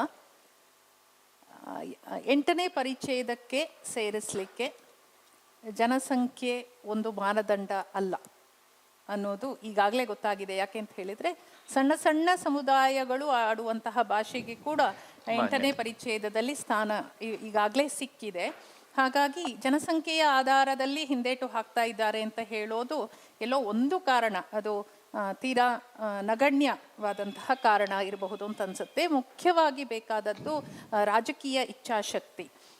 ರಾಜಕೀಯವಾಗಿ ಒತ್ತಡವನ್ನು ತಂದಾಗ ತುಳು ಮತ್ತು ಕೊಡವವನ್ನು ಕೇಳಿರೋದ್ರಿಂದ ಹೇಳ್ತಾ ಇದ್ದೇನೆ, ಖಂಡಿತವಾಗಿಯೂ 8ನೇ ಪರಿಚಯದಕ್ಕೆ ಸೇರಿಸಬಹುದು. ಮುಖ್ಯವಾಗಿ ರಾಜಕೀಯ ಒತ್ತಡ ಮತ್ತು ಶಕ್ತಿ ಅಲ್ಲಿ ಹೆಚ್ಚು ಬೇಕಾಗತ್ತೆ. ಈಗಾಗಲೇ ಸರ್ಕಾರ ತುಳು ಮತ್ತು ಕೊಡವ ಭಾಷೆಯ ಇತಿಹಾಸದ ಬಗ್ಗೆ, ಭಾಷೆಯ ಸಾಂಸ್ಕೃತಿಕ ಹಿನ್ನೆಲೆಯ ಬಗ್ಗೆ ಒಂದು ವರದಿಯನ್ನು ಕೊಡಿ ಅಂತ ಈಗಾಗಲೇ ಕೇಳಿದ್ದಾರೆ. ಅದರ ಕೆಲಸ ಈಗಾಗಲೇ ನಡೀತಾ ಇರಬಹುದು ಅಂತ ಹೇಳಿ ಭಾವಿಸ್ತೇನೆ. ಹಾಗಾಗಿ ಅದೊಂದು ಆಶಾಕಿರಣವಾಗಿ ನಮಗೆ ಕಾಣಿಸ್ತಾ ಇದೆ. ಕೆಲವು ವರ್ಷಗಳಲ್ಲಿ ಬಹಳ ಬೇಗ ಆ ಸ್ಥಾನ ನಮಗೆ ಸಿಗುವಂತಾಗಲಿ, ಭಾಷೆಯ ಬೆಳವಣಿಗೆಗೆ ಅದು ಪೂರಕವಾಗಲಿ ಅಂತ ಹೇಳಿ ನಾವೆಲ್ಲರೂ ಕೂಡ ಆಶಿಸೋಣ. ಇನ್ನೊಂದು 8ನೇ ಪರಿಚ್ಛೇದದ ಬಗ್ಗೆ ನಾವು ಮಾತಾಡೋದಾದ್ರೆ, 8ನೇ ಪರಿಚ್ಛೇದಕ್ಕೆ ತುಳು ಭಾಷೆಯನ್ನು ಸೇರಿಸುವುದಕ್ಕೆ ಅನೇಕ ವರ್ಷಗಳ ಹಿಂದೆ ನಡೆದಿರುವಂಥದ್ದು. ಆಗ 5 ಭಾಷೆಗಳಿತ್ತು ಆ ಲಿಸ್ಟಲ್ಲಿ ಪರಿಚ್ಛೇದಕ್ಕೆ ಸೇರಿಸುವ. ಇವತ್ತು ನೀವು ನೋಡಿದ್ರೆ 23 ಭಾಷೆಗಳಿವೆ. ಅಂದ್ರೆ ಒಂದೊಂದು ಭಾಷೆ, ವಾಜಪೇಯಿ ಸರ್ಕಾರ ಇರುವಂತ ಸಂದರ್ಭದಲ್ಲಿ ತುಳು ಭಾಷೆಯನ್ನು ಜೊತೆಗೆ ಕೊಡವ ಭಾಷೆ ಕೂಡ ಇತ್ತದು, 2 ಕೂಡ ಜೊತೆಗೆ ಹೋಗಿರುವಂಥದ್ದು. ಅಲ್ಲಿ ಹೋಗಿ ಆಗ ಒಂದು ಭಾಷೆ ಅಲ್ಲಿ ವಾಜಪೇಯಿಯವರ ಅವರು ಮಾತಾಡ್ತಾ ಇರುವಂತ ಆ ಸಂದರ್ಭದ ಭಾಷೆಗೆ ಪರಿಚ್ಛೇದಕ್ಕೆ ಸೇರಿ ಹೋಯಿತು. ಈ ಉಳಿದ ಭಾಷೆಗಳು ಒಂದು ರೇವತಿ ಮೇಡಮ್ ಹೇಳಿದ ಹಾಗೆ ರಾಜಕೀಯ ಇಚ್ಛಾಶಕ್ತಿ. ಇನ್ನೊಂದು ಏನಿದೆ ಅಂತ ಕೇಳಿದ್ರೆ ನಮ್ಮ ಸರ್ಕಾರ ಅದನ್ನು ತಮ್ಮ ರಾಜ್ಯ ಭಾಷೆಯಾಗಿ ಸ್ವೀಕರಿಸಬೇಕು. ಅದಕ್ಕೆ ಬೇಕಾಗಿರುವಂತ ನಮ್ಮ ಅನೇಕ ಆಯೋಗಗಳು ಸರ್ಕಾರಕ್ಕೆ ಮನವಿಗಳನ್ನು ಅನೇಕ ವರ್ಷಗಳಿಂದ ಕೊಡ್ತಾ ಇದೆ. ಆದ್ರೆ ಆ ಸರ್ಕಾರ ತಮ್ಮ ಕನ್ನಡ ಭಾಷೆಯ ಜೊತೆಗೆ, ಅಂದ್ರೆ ರಾಜ್ಯ ಭಾಷೆ, ಕನ್ನಡ ಭಾಷೆ ರಾಜ್ಯ ಭಾಷೆ, ಅದರ ಜೊತೆಗೆ ನಮ್ದು ಇದು ರಾಜ್ಯ ಭಾಷೆ ಅಂತ ಹೇಳಿಕೊಂಡದು ಅಂಗೀಕಾರ ಮಾಡಿ ಆನಂತರದಲ್ಲಿ ಅದು ಸೆಂಟ್ರಲ್ ಗೌರ್ಮೆಂಟಿಗೆ ಹೋಗಬೇಕು. ಆಗ ಏನಾಗ್ತದೆ, 8ನೇ ಪರಿಚ್ಛೇದಕ್ಕೆ ಸೇರಿಸುವುದಕ್ಕೆ ಸಾಧ್ಯ ಆಗ್ತದೆ. ಅದಕ್ಕೆ ಒಂದು ರಾಜಕೀಯ ಇಚ್ಛಾಶಕ್ತಿ ಬೇಕೇ ಬೇಕು. ನಮ್ಮಲ್ಲಿ ಅನೇಕ ರಾಜಕೀಯ ವ್ಯಕ್ತಿಗಳಿದ್ದಾರೆ, ನಾವು ಅನೇಕ ಸಂದರ್ಭದಲ್ಲಿ ಅವರಿಗೆ ಹೋಗಿ ಮನವಿಗಳನ್ನು ಕೊಟ್ಟಿರುವಂಥದ್ದಿದೆ. ಆದರೆ ಆ ಮನವಿಗಳು ಎಲ್ಲಿ ಹೋಗ್ತಾ ಇವೆ, ಏನಾಗ್ತಾ ಇವೆ ಅಂತ ಕೊಡುವಂಥದ್ದು ನಮಗೆ ಇರುವಂಥ ಇದು. ಇದಕ್ಕೆ ನಾವೆಲ್ಲರೂ ಕೂಡ ಜೊತೆ ಸೇರಬೇಕೇ ಹೊರತು ಯಾವುದೇ ಒಂದು 4-5 ಜನ ಅಥವಾ 10 ಜನ ಯಾವುದೇ ಒಂದು 2 ಸಂಘಟನೆಗಳು ಸೇರಿ ಆ ಕೆಲಸಗಳನ್ನು ಮಾಡಿದ್ರೆ ಅದು ಖಂಡಿತವಾಗಿಯೂ ಸಾಧ್ಯವಾಗುವುದಿಲ್ಲ. ಅದು ಎಲ್ಲರ ಇಚ್ಛಾಶಕ್ತಿಯೂ ಆಗಿರಬೇಕಾಗ್ತದೆ. ಆಗ ನಮಗೆ ಬೇಕಾಗಿರುವಂಥದ್ದು. ಈಗ ತುಳುವಿನ ಬಗೆಗೆ ನಾನು ನಿನ್ನೆ ಆಲ್ ಇಂಡಿಯಾ ಕಾನ್ಫರೆನ್ಸ್ ಒಂದು ಇದು ಬ್ಯಾಂಗ್ಳೂರಲ್ಲಿ ಅಲೆನ್ಸ್ ಯೂನಿವರ್ಸಿಟಿಯಲ್ಲಿ ನಡೆಯಿತು. ಅಲ್ಲಿ ಮುಖ್ಯವಾಗಿ ಈ ಭಾಷೆಯ ಬಗ್ಗೆ ಚರ್ಚೆಗಳಾಯಿತು. ಅದಕ್ಕೆ ಅಲೆನ್ಸ್ ಯೂನಿವರ್ಸಿಟಿ ಈಗ ಪ್ರಸ್ತುತ ತುಳು ಭಾಷೆಗೆ ಸಂಬಂಧಪಟ್ಟಿರುವ ಹಾಗೆ 4 ಕೋರ್ಸ್ಗಳನ್ನು ಆರಂಭ ಮಾಡ್ತಾ ಇದೆ. ನಮ್ಮ ಪ್ರದೇಶದಲ್ಲಿ ಮಂಗಳೂರು ಯೂನಿವರ್ಸಿಟಿ ಇದೆ, ಅದು ಮಾಡಬೇಕಾಗಿರುವಂಥ ಕೆಲಸಗಳು ಅಥವಾ ತುಳು ಅಕಾಡೆಮಿಗಳು ಮಾಡುವಂಥ ಕೆಲಸಗಳನ್ನು ಬೇರೆ ರಾಜ್ಯದಲ್ಲಿ ಕುಪ್ಪಂ ಯೂನಿವರ್ಸಿಟಿಯಲ್ಲಿ ತುಳು ಭಾಷೆಗೆ ಅವಕಾಶ ಇದೆ, ಕೊಡವ ಭಾಷೆಯು ಕೂಡ ಅವಕಾಶ ಇದೆ ಅಲ್ಲಿ. ಆದ್ರೆ ಏನಾಗಿದೆ ಅಂತ ಕೇಳಿದ್ರೆ ಅದಕ್ಕೆ ಬೇಕಾಗಿರುವಂತ ಪ್ರೋತ್ಸಾಹ ಕೊಡಬೇಕಾಗವರು ಸರ್ಕಾರ, ಕರ್ನಾಟಕ ಸರ್ಕಾರ ಕೊಡಬೇಕು ಅಥವಾ ಕೇರಳ ಸರ್ಕಾರ. ಯಾಕಂದ್ರೆ ಕೇರಳ ಮತ್ತು ಕರ್ನಾಟಕದ ಗಡಿ ಪ್ರದೇಶದಲ್ಲಿ ಇದು ಇರುವಂಥದ್ದು, ಈ ಭಾಷೆ. ನಾವು ತುಳು ರಾಜ್ಯ ಬೇಕು ಅಂತ ಕೇಳಬಹುದು ನಾವು. ಈಗ ಏನಾಗಿದೆ ನೋಡಿ, ತುಳು ರಾಜ್ಯ ಅಂದ್ರೆ ನಗರದ ಅರಸ ರಾಮರಾಯ ತುಳು ಅರಸ. ನಮ್ಮ ತುಳುನಾಡಿನ ವಿಸ್ತಾರ ಎಷ್ಟು ಇತ್ತು ಅಂದ್ಕೊಳ್ಳೋದನ್ನು ನಾನು ಆಗ ಇವ್ರ ಜೊತೆ ಮಾತಾಡ್ತಾ ಇರುವಂತ ಸಂದರ್ಭ. ಇವತ್ತು ಏನಾಗಿದೆ ಕೊಡಗಿನಲ್ಲಿ ಅಂತ ಕೇಳಿದ್ರೆ ಮಲಯಾಳಂ ಭಾಷೆಯ ಜನಸಂಖ್ಯೆ ಹೆಚ್ಚಾಗ್ತಾ ಇದೆ. ಆ ಕಾರಣದಿಂದಾಗಿ ಕೊಡವ ಭಾಷೆ ಮಾತಾಡುವಂತವರ ಸಂಖ್ಯೆ ಕಡಿಮೆ ಆಗ್ತಾ ಇದೆ. ಈ ಕಾರಣದಿಂದಾಗಿ ಅಲ್ಲಿ ಈ ಸಮಸ್ಯೆಗಳು ಇನ್ನು ಕೆಲವೇ ವರ್ಷಗಳಲ್ಲಿ ಮಲಯಾಳಂ ಭಾಷೆಯೇ ಅಲ್ಲಿ ತುಂಬಿ ಹೋಗಬಹುದು, ಅದು ಕೇರಳದ ಒಂದು ಭಾಗ ಆಗಬಹುದು ಅಂತ ಕೇಳುವಂತ ಭಯ ಈಗ ಕೊಡವರಲ್ಲಿ ಕಾಡ್ತಾ ಇರುವಂಥದ್ದು. ಕೊಡಗಿನ ಅನೇಕ ಕಡೆ ಈಗ ಕೂಡ ಮಲಯಾಳಂ ಬೋರ್ಡ್ಗಳು ಬರಲಿಕ್ಕೆ ಶುರುವಾಗಿದೆ. ಇದು ಪ್ರಾರಂಭ ಆಗಿರ್ಬೋದು, ಗೊತ್ತಿಲ್ಲ. ಇನ್ನೊಂದು ನೀವು ಗಮನಿಸಿ, ಮೊನ್ನೆ ಕಳೆದ ವಾರ ಪಿನರಾಯಿ ಸರ್ಕಾರ ಕೇರಳದಲ್ಲಿ ಏನಾಗಿದೆ ಅಂತ ಕೇಳಿದ್ರೆ ಮಲಯಾಳಂ ಅನ್ನು ಹೇರಿ ಬಿಟ್ಟಿದೆ. ಕನ್ನಡ ಭಾಷೆ ಇರಲಿ ಅಥವಾ ತುಳು ಭಾಷೆ ಇರಲಿ ಅಥವಾ ಅಲ್ಲಿ ಮಾತಾಡ್ತಾ ಇರುವಂತ ಕೊಂಕಣಿ ಭಾಷೆ ಇರಲಿ, ಇವುಗಳಿಗೆ ಅವಕಾಶಗಳೇ ಇಲ್ಲ. ಅವುಗಳನ್ನು ಶಾಲೆಯಲ್ಲಿ ಇದು 40 ವರ್ಷಗಳ ಹಿಂದಿನ ಮಾತು ಇದು. ನಾನು ಶಾಲೆಗೆ ಹೋಗ್ತಾ ಇರುವಂತ ಸಂದರ್ಭದಲ್ಲಿ ಒಮ್ಮೆ ಕೇರಳ ಸರ್ಕಾರ ಏನ್ ಮಾಡಿತು ಅಂತ ಕೇಳಿದ್ರೆ ಅಲ್ಲಿ ಮಲಯಾಳಂ ಭಾಷೆಯ ಟೆಕ್ಸ್ಟ್ ಪುಸ್ತಕ, ಕನ್ನಡ ಟೆಕ್ಸ್ಟ್ ಪುಸ್ತಕಗಳನ್ನೆಲ್ಲ ಇದು ತೆಗೆದು ಹಾಕಿತು, ಮಲಯಾಳಂ ಟೆಕ್ಸ್ಟ್ ಪುಸ್ತಕಗಳು ಬಂತು. ಆ ಸಂದರ್ಭದಲ್ಲಿ ನಾವೆಲ್ಲ ಕಾಸರಗೋಡು ಕಾಲೇಜಲ್ಲಿ ಎಲ್ಲಿ ಹೋಗ್ತಾ ಇರುವಂತ ವಿದ್ಯಾರ್ಥಿಗಳು ಗೊತ್ತಿರ್ಬೋದು, ಇಲ್ಲೇ ಇದ್ದಾರೆ ಕೆಲವರೆಲ್ಲ.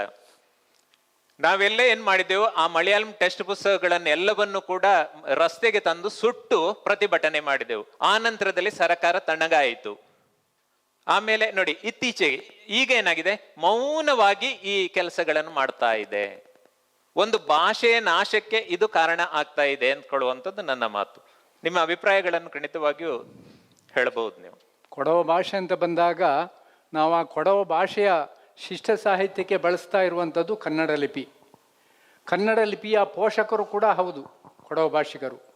ಇನ್ನು ಕನ್ನಡದಲ್ಲಿ ಹೆಚ್ಚಾಗಿ ಬಳಕೆಯಾಗದೇ ಇರುವಂಥ 2 ಅಕ್ಷರಗಳು ङ ಮತ್ತು ಞ, ಅದರ ಹೆಚ್ಚು ಉಪಯೋಗ ಇವತ್ತು ಎಲ್ಲಿಯಾದರೂ ಆಗ್ತಾ ಇದೆ ಅಂತಾದರೆ ಅದು ಕೊಡವ ಭಾಷೆಯಲ್ಲಿ. ಇವತ್ತು ನೀವು ಮಾಧ್ಯಮಗಳಲ್ಲಿ ನೋಡ್ತಾ ಇರ್ಬೋದು, ದೂರದರ್ಶನ ಮಾಧ್ಯಮಗಳಲ್ಲಿ, ಇತರ ಮಾಧ್ಯಮಗಳಲ್ಲಿ ಜ್ಞಾನ ಅಂತ ಹೇಳಲಿಕ್ಕೆ ಅವರಿಗೆ ಬರೋದಿಲ್ಲ, ಜ್ಞಾನ ಅಂತ ಹೇಳ್ತಾರೆ. ಗಾದಡಿಗೆ ನಾ ಒತ್ತು. ಜ್ಞಾನ ಬರೋದಿಲ್ಲ, ಜ್ಞಾನ ಬರ್ತದೆ.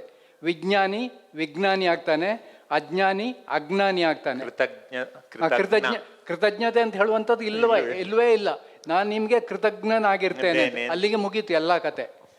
ಹಾಗಾಗಿ ಆ 2 ಅಕ್ಷರಗಳನ್ನ ಹೆಚ್ಚಾಗಿ ಪೋಷಿಸ್ತಾ ಇರುವಂಥ ಒಂದು ಭಾಷೆ ಯಾವುದಾದ್ರೂ ಇದೆ ಅಂತಾದರೆ ಅದು ಕೊಡವ ಭಾಷೆ. ಡಾಕ್ಟರ್ ವಿಶ್ವನಾಥ್ ಬದಿಕನೆ. ನಮಸ್ತೆ. ಯಾವುದು? ಹವ್ಯಕ ಭಾಷೆ ಇದೆ. ಹವ್ಯಕ ಭಾಷೆಯಲ್ಲಿ ಕೂಡ ಇದೆ, ವಿಶ್ವನಾಥ್. ತುಳು ಭಾಷೆಯಲ್ಲಿ ಕೂಡ ಇದೆ. ಮಂಗಣೆ ಅಂತ ಹೇಳೋದಕ್ಕೆ ಂಗಾ ಬಳಸ್ತಾರೆ. ಕೊಡವ ಭಾಷೆಯಲ್ಲಿ ಞಾಣ ಅಂತ ಹೇಳೋದಕ್ಕೆ ಞಾಣ, ñಂಡು ಅಂತ ಹೇಳೋದಕ್ಕೆ ಞಾ ಬಳಸ್ತಾರೆ. ನನಗೆ ಸರ್ ನಿಮ್ಮ ಆರಂಭದ ಕಿಶೋರವರ ಆರಂಭ ಹೇಳುವಾಗ ಅಳಿವಿನಂಚಿನ ಭಾಷೆಗಳು ಅದನ್ನು ಹೇಗೆ ಉಳಿಸುವುದು ಎನ್ನುವಂತಹ ಒಂದು ಆಲೋಚನೆಗಳು ಪ್ರಪಂಚದಾದ್ಯಂತ ಇದೆ. ಬಹುಶಃ ಇವತ್ತು ಅವರು ಹೇಳಿದ ಲೆಕ್ಕಕ್ಕಿಂತ ಜಾಸ್ತಿ ಇರ್ಬೋದು. ನಮ್ಮ ಪ್ರದೇಶದಲ್ಲಿ ಈಗ ಕನ್ನಡವನ್ನೂ ಕೆಲವು ಕಡೆಯಲ್ಲಿ ಅಳಿವಿನಂಚಿನ ಭಾಷೆ ಅಂತಲೇ ಹೇಳುವ ಸ್ಥಿತಿಗೆ ಬಂದಿದೆ. ಕನ್ನಡವನ್ನು ಚೆನ್ನಾಗಿ ಮಾತಾಡುವವರು ಬರೆಯುವವರು ಕಡಿಮೆ ಆಗ್ತಾ ಇದ್ದಾರೆ. ಈ ಸಂದರ್ಭದಲ್ಲಿ ಈಗ ನಮಗೆ ಹತ್ತಿರ ಇರುವಂತಹ ಮಲಯಾಳಿಯ ಪ್ರಭಾವ, ಯಾಕಂದ್ರೆ ನಾನು ಒಂದು ಮಲಯಾಳಿಯ ಪ್ರದೇಶದ ಹತ್ತಿರ, ನನ್ನ ಸುಳ್ಯದ ಹತ್ತಿರದಲ್ಲಿ ಈಗ ನಮ್ಮ ಪ್ರದೇಶ ಎಲ್ಲವೂ ಸಹ ಮಲಯಾಳಿಯ ಪ್ರಭಾವಕ್ಕೆ ಒಳಗಾಗ್ತಾ ಇದೆ ಅಂತಂದಾಗ ಈ ಪ್ರಭಾವ ಬೀರುವಂತಹ ನಮ್ಮ ಈ ರಾಜ್ಯ ಭಾಷೆಗಳು ಮತ್ತು ನಮ್ಮ ರಾಜ್ಯದ ಒಳಗಡೆ ಇರುವಂತಹ ನಮ್ಮ ಭಾಷೆಗಳು, ನಾವು ಮಾತಾಡುವಂತಹ ತುಳು ಆಗಿರ್ಬೋದು, ಕೊಡವ ಆಗಿರ್ಬೋದು, ಅಥವಾ ಅರೆಭಾಷೆ ಆಗಿರ್ಬೋದು, ಇವುಗಳೆಲ್ಲ ಯಾಕೆ ಅಳಿವಿನಂಚಿಗೆ ಹೋಗ್ತಾ ಇದ್ದಾರೆ? ಯಾಕಂದರೆ ಮನೆಯಲ್ಲಿ ಮಾತಾಡುವ ಸಮಸ್ಯೆಯ, ಅಥವಾ ನಾವು ಅದನ್ನು ಒಂದು ಯಾವುದು ನಮ್ಮ ಪಾಠಕ್ಕೆ ಸಂಬಂಧಿಸಿದ ಹಾಗೆ ತಗೊಂಡು ಬರ್ತಾ ಇಲ್ವಾ? ಅಂದರೆ ನಾವು ಎಲ್ಲೋ ಒಂದು ಕಡೆ ಅಡ್ಮಿನಿಸ್ಟ್ರೇಷನಲ್ಲಿ ಕನ್ನಡ ಬರಬೇಕು ಅಂತ ಇದೆ ಅಥವಾ ಮಲಯಾಳಿ ಬರಬೇಕು ಅಂತ ಇದೆ, ಅದು ಅವರ ಒತ್ತಡ. ಇವತ್ತು ಪಿಣರಾಯಿ ಅವರು ಉತ್ತರ ಕೊಟ್ಟದೇನೆಂದರೆ ನಾವು ಅಡ್ಮಿನಿಸ್ಟ್ರೇಷನ್ ಮಲಯಾಳಿ ತರ್ತೇವೆ ಅಂತ. ಆದರೆ ಎಲ್ಲೋ ಒಂದು ಕಡೆ ನಮ್ಮ ಭಾಷೆಗಳು, ನಾವು ಮಾತಾಡೋ ಭಾಷೆಗಳು ನಿಧಾನವಾಗಿ ನಮ್ಮ ಸಂಸ್ಕೃತಿಯ ಒಳಗಡೆ ಸೇರ್ತಾ ಇಲ್ಲ. ನಾವು ನಮ್ಮ ಜನ ಇಲ್ಲ ಈಗ, ಯಾಕಂದರೆ ನಿನ್ನೆನೂ ತುಳುವಲ್ಲಿ ಅದೇ ಚರ್ಚೆ ಆಯಿತು. ನಮ್ಮ ದಿನನಿತ್ಯ ಮಾಡುವಂತಹ ಬೇಸಾಯಗಳು ನಿಂತು ಹೋಗ್ತವೆ, ಈ ಕಲ್ಚರ್ ಹೊರಟೋಗ್ತದೆ. ಕಲ್ಚರ್ ಹೊರಟು ಹೋದ ಕೂಡಲೇ ನೀವು ಉಮ್ಮತ್ತಾಟ ಅಥವಾ ಇನ್ಯಾವುದೇ ಬಾಲಕಾಟ ಇವುಗಳೆಲ್ಲ ಕುಣಿಯುವ ಇದು ಹೊರಟು ಹೋದರೆ ನಮ್ಮಲ್ಲಿ ಹುತ್ತರಿ ಒಂದು ವೇಳೆ ಬೇಸಾಯವೇ ನಿಂತು ಹೋದರೆ ಹುತ್ತರಿ ನಿಂತು ಹೋಗ್ತದೆ ಅಂತಂದಾಗ ಇವುಗಳನ್ನು ಹೇಗೆ ಉಳಿಸುವುದು? ಈಗ ಹೀಗೆ ಉಳಿಸುವುದರಿಂದ ಭಾಷೆ ಸಂಸ್ಕೃತಿ ಒಟ್ಟಿಗೆ ಉಳಿತದೆ. ನಾವು ಇವತ್ತದನ್ನು ಅಳಿವಿನಂಚಿನ ಭಾಷೆ ಅಂತ ಒಂದು ದೊಡ್ಡ ಬ್ಯಾನರ್ ಹಾಕಿ ಇವರು ಯುನೆಸ್ಕೋದವರು ಹೇಳುವಂತಹದ್ದು, ಮತ್ತು ಅದನ್ನು ಹೇಗೆ ಉಳಿಸಲಿಕ್ಕೆ ಸಾಧ್ಯ ಎನ್ನುವುದರ ಆಲೋಚನೆ ಮಾಡಬಹುದಾ ಅಂತ. ನನ್ನ ಪ್ರಕಾರ ಏನಿದೆ ಅಂತ ಹೇಳಿದ್ರೆ, ಒಂದು ವಿಶ್ವನಾಥ್ ಈಗ ಹೇಳಿದ ಹಾಗೆ ನಮ್ಮ ಸಂಸ್ಕೃತಿ ಈಗ ಕೃಷಿ ಸಂಸ್ಕೃತಿ ಅಂತ ಕೇಳುವಂಥದ್ದು. ಕೃಷಿ ಸಂಸ್ಕೃತಿ ಇರುವಂಥ ಸಂದರ್ಭದಲ್ಲಿ ಅದಕ್ಕೆ ಸಂಬಂಧಪಟ್ಟಿರುವಂಥ ಬೇರೆ ಬೇರೆ ಆಚರಣೆಗಳಿತ್ತು. ಅದೇನಾಯ್ತು? ಕೃಷಿ ಸಂಸ್ಕೃತಿ ಹೋಯ್ತು, ಗದ್ದೆ ಹೋಯ್ತು. ಗದ್ದೆ ಉಳುವವರಿಲ್ಲ, ಎತ್ತುಗಳನ್ನು ಸಾಕುವವರಿಲ್ಲ, ಗದ್ದೆಗೆ ಹಾಕುವಂಥ ಗೊಬ್ಬರಗಳಿಲ್ಲ.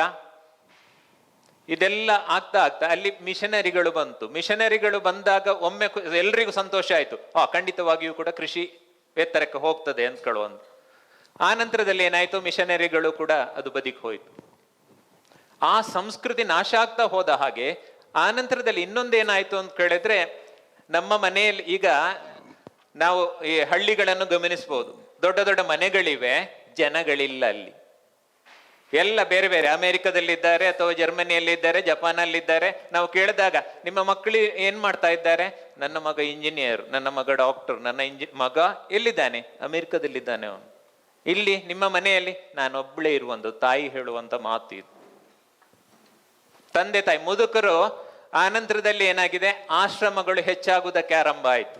ಇದು ಯಾವ ಕಾರಣದಿಂದಾಗಿ ಆಗಿರುವಂಥದ್ದು ಅಂತ ಕೇಳೋದು. ನಾವು ಮಕ್ಕಳಿಗೆ ಕೊಡ್ತಾ ಇರುವಂತ ಶಿಕ್ಷಣವೇ, ಅಥವಾ ನಾವು ಬೆಳೆಸ್ತಾ ಇರುವಂತ ಸಮಾಜವನ್ನು ಬೆಳೆಸ್ತಾ ಇರುವಂತ ರೀತಿ. ನಮಗೆ ಏನಾಗಬೇಕು ಅಂತ ಕೇಳಿದ್ರೆ ವೈಟ್ ಕಾಲರ್ ಜಾಬ್ ಬೇಕು. ಕೃಷಿ ಗದ್ದೆಯಲ್ಲಿ ಕೆಸರು ಕೆಸರಾಗ್ತದೆ. ಇಲ್ಲಿ ಒಂದ್ಸಾರಿ ಒಡಿಯೂರು ಸ್ವಾಮೀಜಿಯವರು ಹೇಳ್ತಾ ಇದ್ರು, ಮಗುವನ್ನು ಅಲ್ಲಿ ಶಾಲೆಗೆ ಕಳಿಸುವಂತ ಸಂದರ್ಭದಲ್ಲಿ ಮಗುವಿನ ಜೊತೆ ತಾಯಿ ಹೇಳುದಂದು, ಕೆಸರಿಗೆ ಪುರ ಪೋಡ್ಚಿ ಮಗ ಅವು ಕೈಟ್ ಪುರ ಕೆಸರ ಆಂಡ ಉಂಡತ್ತ ಬುಕ್ಕ ಪುರ ಮಣ್ಣ ಹಾಕೊಂಡತ್ತ ಕೆಸರು. ನಾವು ಬದುಕುವುದೇ ಮಣ್ಣಲ್ಲಿ, ಕೆಸರಲ್ಲಿ ಬದುಕುವಂಥದ್ದು. ಆದ್ರೆ ನಮ್ಮ ನಾವು ತಾಯಂದಿರನ್ನೇನ್ ಮಾಡ್ತಾ ಇದ್ದೇವೆ? ಮಮ್ಮಿಗಳನ್ನಾಗಿ ಮಾಡ್ತಾ ಇದ್ದೇವೆ. ಇವತ್ತು ನಮ್ಮ ಹೋಗ್ತಾ ಇದೆ ಅನ್ಕೊಳ್ಳೋದನ್ನ ನಾವು ಗಮನಿಸಬೇಕಾಗ್ತದೆ. ಪ್ರಧಾನ ಸಂಸ್ಕೃತಿ ಅಧೀನ ಸಂಸ್ಕೃತಿಯನ್ನ ತುಳಿತದೆ ಅಂತ ಹೇಳುವಂತ ಒಂದು ಮಾತಿದೆ. ಆ ಪ್ರಧಾನ ಸಂಸ್ಕೃತಿಯ ಆಕರ್ಷಣೆ ಕೂಡ ನಮ್ಮ ಸಂಸ್ಕೃತಿಯ ವಿನಾಶಕ್ಕೆ ಕಾರಣ ಆಗ್ತಾ ಇದೆ. ಒಂದು ಸಂಸ್ಕೃತಿ ನಮಗೆ ಶ್ರೀಮಂತವಾಗಿ ಕಂಡಿದೆ ಅಂತ ಇಟ್ಕೊಂಡ್ರೆ, ನಾವು ಅದರ ಹಿಂದೆ ಹೋದರೆ ಮಾತ್ರ ನಮ್ಮ ಉಳಿಗಾಲ ಅಂತ ನಾವು ತಿಳ್ಕೊಳ್ಳೋದು. ಉದಾಹರಣೆಗೆ, ಒಂದು ಇಂಗ್ಲೀಷ್ ಮಾತಾಡುವಂಥ ವ್ಯಕ್ತಿ, ಅವನು ಇಂಗ್ಲೀಷನ್ನು ಲಟ್ಪುಟ್ಟು ಅಂತ ಅಷ್ಟು ಸಲೀಸಾಗಿ ಮಾತಾಡ್ತಾನೆ, ನಮಗೆ ಮಾತಾಡಲಿಕ್ಕೆ ಬರೋದಿಲ್ಲ ಅಂತ ಹೇಳುವಂಥ ಒಂದು ಕೀಳರಿಮೆ ನಮಗೆ. ನಮ್ಮ ಭಾಷೆ ಹಿರಿಮೆ ಏನು ಅಂತ ನಮಗೆ ಗೊತ್ತಿಲ್ಲ. ಹಾಗಾಗಿ ನಮ್ಮ ತಪ್ಪು ಕೂಡ ಇದರಲ್ಲಿ ತುಂಬ ಇದೆ. ನಮ್ಮ ತಪ್ಪಿನಿಂದಾಗಿ ನಮ್ಮ ಭಾಷೆಯನ್ನು ನಾವೇ ಅಳಿವಿನಂಚಿಗೆ ನಾವೇ ದೂಡ್ತಾ ಇದ್ದೇವೆ ಅಂತ ನನಗೆ ಅನಿಸ್ತಾ ಇದೆ. ಭಾಷೆಯನ್ನ ಉಳಿಸಿಕೊಳ್ಳುವಂತಹ ಜವಾಬ್ದಾರಿ ನನ್ನನ್ನು ಸೇರಿದಂತೆ ಅಮ್ಮಂದಿರಲ್ಲಿ ಹೆಚ್ಚು ಇರಬೇಕು ಅಂತ ಬಯಸ್ತೇನೆ. ಯಾಕೆಂತ ಹೇಳಿದರೆ ಆ ಮಗುವಿಗೆ ಸಣ್ಣಂದಿರಿಂದಲೇ ಮಾತೃಭಾಷೆಯನ್ನು ಸರಿಯಾಗಿ ಕಲಿಸುವಂತಹ ಕೆಲಸವನ್ನು ತಾಯಂದಿರು ಮಾಡಬೇಕಾಗತ್ತೆ. ನಾವು ಇವತ್ತು ಮಾತನಾಡುವಂತಹ ಕೊಡವ ಭಾಷೆಯ ಪರಿಸ್ಥಿತಿಯನ್ನು ಹೇಳೋದು, ನಾನು ತುಳು ಮತ್ತು ಇತರ ಭಾಷೆಗಳ ಬಗ್ಗೆ ನನಗಷ್ಟು ಗೊತ್ತಿಲ್ಲ. ಕೊಡವ ಭಾಷೆಯ ಪರಿಸ್ಥಿತಿ ಏನಾಗಿದೆ ಅಂತ ಹೇಳಿದರೆ, ಕೆಲವು ಮನೆಗಳಲ್ಲಿ ಮಕ್ಕಳೊಂದಿಗೆ ತಾಯಿಯಂದಿರು ಮಾತನಾಡುವಂತಹ ಕೊಡವ ಭಾಷೆಯಲ್ಲಿ ನೀವು ಕೊಡವ ಶಬ್ದಗಳನ್ನು 1-2 ಅಂತ ಹುಡುಕಬೇಕು. ಹೆಚ್ಚು ಇಂಗ್ಲೀಷ್ ಪದಗಳೇ ಇರ್ತವೆ. ಇಂಗ್ಲೀಷನ್ನೇ ಮಾತಾಡಬೇಕು ಅಂತ ಒತ್ತಾಯ ಮಾಡ್ತಾರೆ. ಹಾಗಾಗಿ ಇದು ಕೂಡ ಭಾಷೆ ಕುಂಠಿತಗೊಳ್ಳಲಿಕ್ಕೆ ಒಂದು ಕಾರಣ ಅಂತ ಹೇಳಿ ನಾನು ಭಾವಿಸಿದ್ದೇನೆ. ಹಾಗಾಗಿ ತಾಯಂದಿರ ಜವಾಬ್ದಾರಿ ಹೆಚ್ಚಿದೆ, ನನ್ನನ್ನು ಸೇರಿಸಿದಂತೆ. ಇಂಗ್ಲೀಷ್ ಅನ್ನದ ಭಾಷೆ ಆಗಿಬಿಟ್ಟಿದೆ. ಇಂಗ್ಲೀಷ್ ಅನ್ನದ ಭಾಷೆ ಆಗಿರೋದ್ರಿಂದ ಎಲ್ಲರೂ ಅದರ ಹಿಂದೆ ಬೀಳಲಿಕ್ಕೆ ಶುರು ಮಾಡಿದ್ದಾರೆ. ಹಣದ ಭಾಷೆ, ಅನ್ನದ ಭಾಷೆ ಇಂಗ್ಲೀಷ್ ಆಗಿರೋದ್ರಿಂದ ಮಾತೃಭಾಷೆ ಮೂಲೆಗೆ ಸರಿತಾ ಇದೆ. ಈಗ ಕೆಲವು ಶಾಲೆಗಳಲ್ಲಿ ತುಳು ಮಾತಾಡುವಂತ ಈಗಿಂದಲ್ಲ, ಸ್ವಲ್ಪ ಮೊದಲಿನ ವಿಚಾರ ಹೇಳ್ತಾ ಇರು. ತುಳು ಭಾಷೆ ಮಾತಾಡಿದ್ರೆ ಫೈನ್ ಆಗ್ತಾ ಇದ್ರಂತ ಶಾಲೆಯಲ್ಲಿ. ತುಳು ಮಾತಾಡಬಾರ್ದು, ನೀವು ಮಾತಾಡಬೇಕಾಗಿರುವಂಥ ಇಂಗ್ಲೀಷ್ ಅಂದ್ಕೊಳ್ಳುವಂಥ, ಇದು ನಾವೇ ಮಾಡ್ತಾ ಇರುವಂಥದ್ದು ಅಂದ್ಕೊಳ್ಳುವಂಥದ್ದು. ಯಾಕೆಂದ್ರೆ ನನ್ನ ಪ್ರಕಾರ ಇರುವಂಥದ್ದು ಭಾಷೆ ಇರುವಂಥದ್ದು ಸಂವಹನಕ್ಕೆ, ಲ್ಯಾಂಗ್ವೇಜ್ ಫಾರ್ ಕಮ್ಯುನಿಕೇಶನ್. ನಾನು ಏನು ಹೇಳ್ತಾ ಇದ್ದೇನೆ ಅಂದ್ಕೊಳ್ಳುವಂಥದ್ದು ಮತ್ತೊಬ್ಬರಿಗೆ ಅರ್ಥ ಆಗಬೇಕು. ಅದಕ್ಕೆ ಭಾಷೆ ಇರುವಂಥದ್ದು ಹೊರತು ಭಾಷೆಯಿಂದ ಬದುಕು ಅಲ್ಲ ಅಂತ ಕೇಳುವಂಥದ್ದು ನನ್ನ ಅಭಿಪ್ರಾಯ. ನನ್ನನ್ನು ಕೆಲವರು ಪ್ರಶ್ನೆ ಕೇಳುವ ಕ್ರಮ ಇದೆ. ನಂದು ಮಾತೃಭಾಷೆ ತುಳು, ನೀನು ಹೇಗೆ ಕೊಡವ ಭಾಷೆಯಲ್ಲಿ ಅಷ್ಟೆಲ್ಲ ಬರಿತಾ ಇದ್ದೀಯಾ? ನಾನು ಹೇಳಿದೆ, ಅದು ನಮ್ಮ ಮಣ್ಣಿನ ಭಾಷೆ. ಯಾವ ಮಣ್ಣಲ್ಲಿ ನಾವು ಜೀವನ ಮಾಡ್ತಾ ಇದ್ದೇವೋ ಆ ಮಣ್ಣಿನ ಭಾಷೆಯನ್ನು ಗೌರವಿಸಬೇಕು, ಪ್ರೀತಿಸಬೇಕು.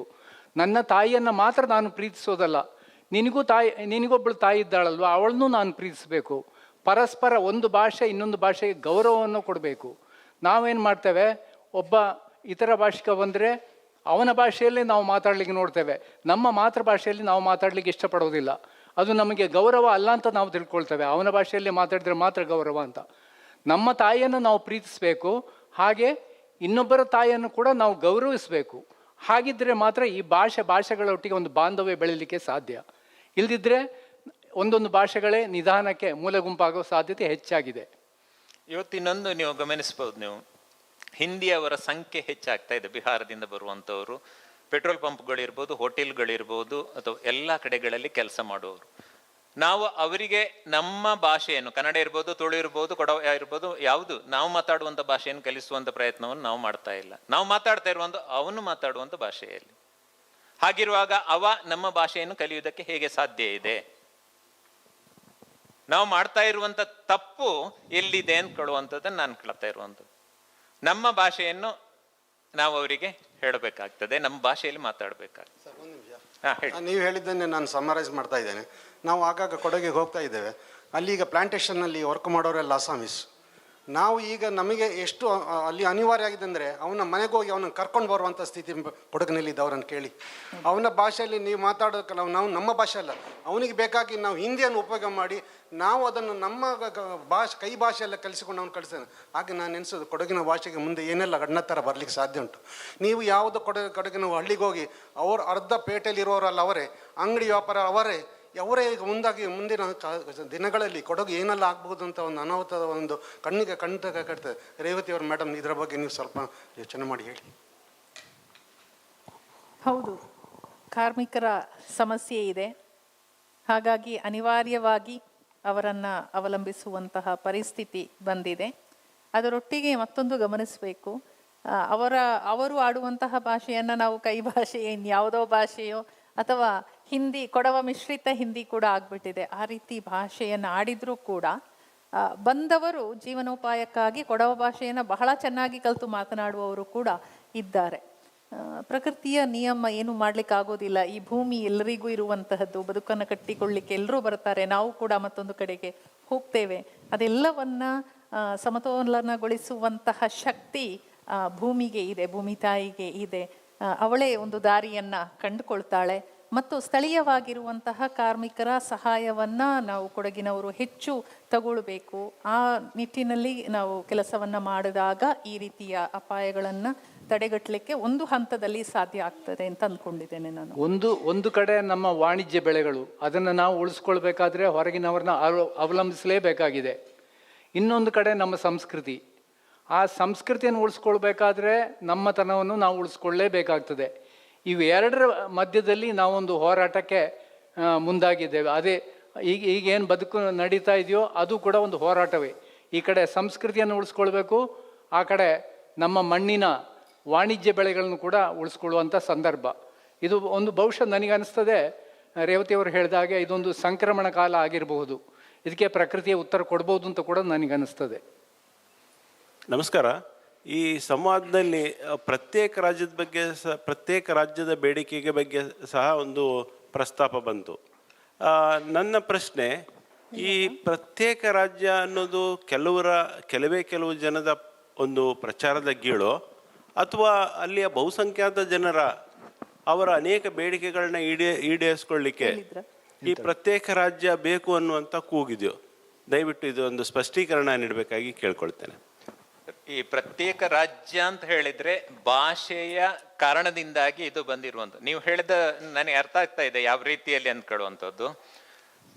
ಇಲ್ಲಿ ಕೆಲವು ಜನರದ್ದು ಇದೆ ಅಂತ ಹೇಳುವಂಥ ರಾಜಕೀಯವಾಗಿರುವಂಥ ಇಚ್ಛಾಶಕ್ತಿಗಳು ಇವೆ ಅಂತ ಕೇಳುವಂಥದ್ದು ಅದು ಇದೆ. ಅದು ಆದರೆ ಇಲ್ಲಿ ಪ್ರಾದೇಶಿಕವಾಗಿರುವಂಥ ತುಳು ಭಾಷೆಗೆ ಬೇಕಾಗಿರುವಂಥ ಮಾನ್ಯತೆಗಳು ಸಿಗದೇ ಇರುವ ಸಂದರ್ಭದಲ್ಲಿ ಈ ರೀತಿಯ ಕೂಗುಗಳು ಕೇಳಿ ಬರ್ತಾ ಇರುವಂಥದ್ದು ಅಂತ ಕೇಳೋದನ್ನು ನಾನು ಕೇಳ್ತಾ ಇದ್ದೇನೆ. ನಮಗೆ ಯಾವ ಸಂದರ್ಭದಲ್ಲಿ ಏನು ಸಿಗಬೇಕೋ ಅದು ಸಿಗದೇ ಇರುವಾಗ ಹಾಗಾದ್ರೆ ಅದು ಕೊಡಿ ಅಂತ ಅಲ್ಲಿ ಬಂದಿರುವಂಥದ್ದು ಹಾಗಾದ್ರೆ ಅಂತ ಕೇಳುವಂಥ ಒಂದು ಶಬ್ದ. ನೀವು ಒಂದು ವೇಳೆ ನಮ್ಮ ಭಾಷೆಗೆ ಮಾನ್ಯತೆ ನೀವು ಕೊಡ್ತಾ ಇಲ್ವಾ, ಹಾಗಾದ್ರೆ ನಮಗೆ ರಾಜ್ಯ ಕೊಡಿ ಅಂತ ಕೇಳುವಂಥದ್ದು ಅಲ್ಲಿಯ ಒಳ ಇದು ಇರುವಂಥದ್ದು ಅಂತ ನನ್ನ ಅಭಿಪ್ರಾಯ ಅಷ್ಟೆ.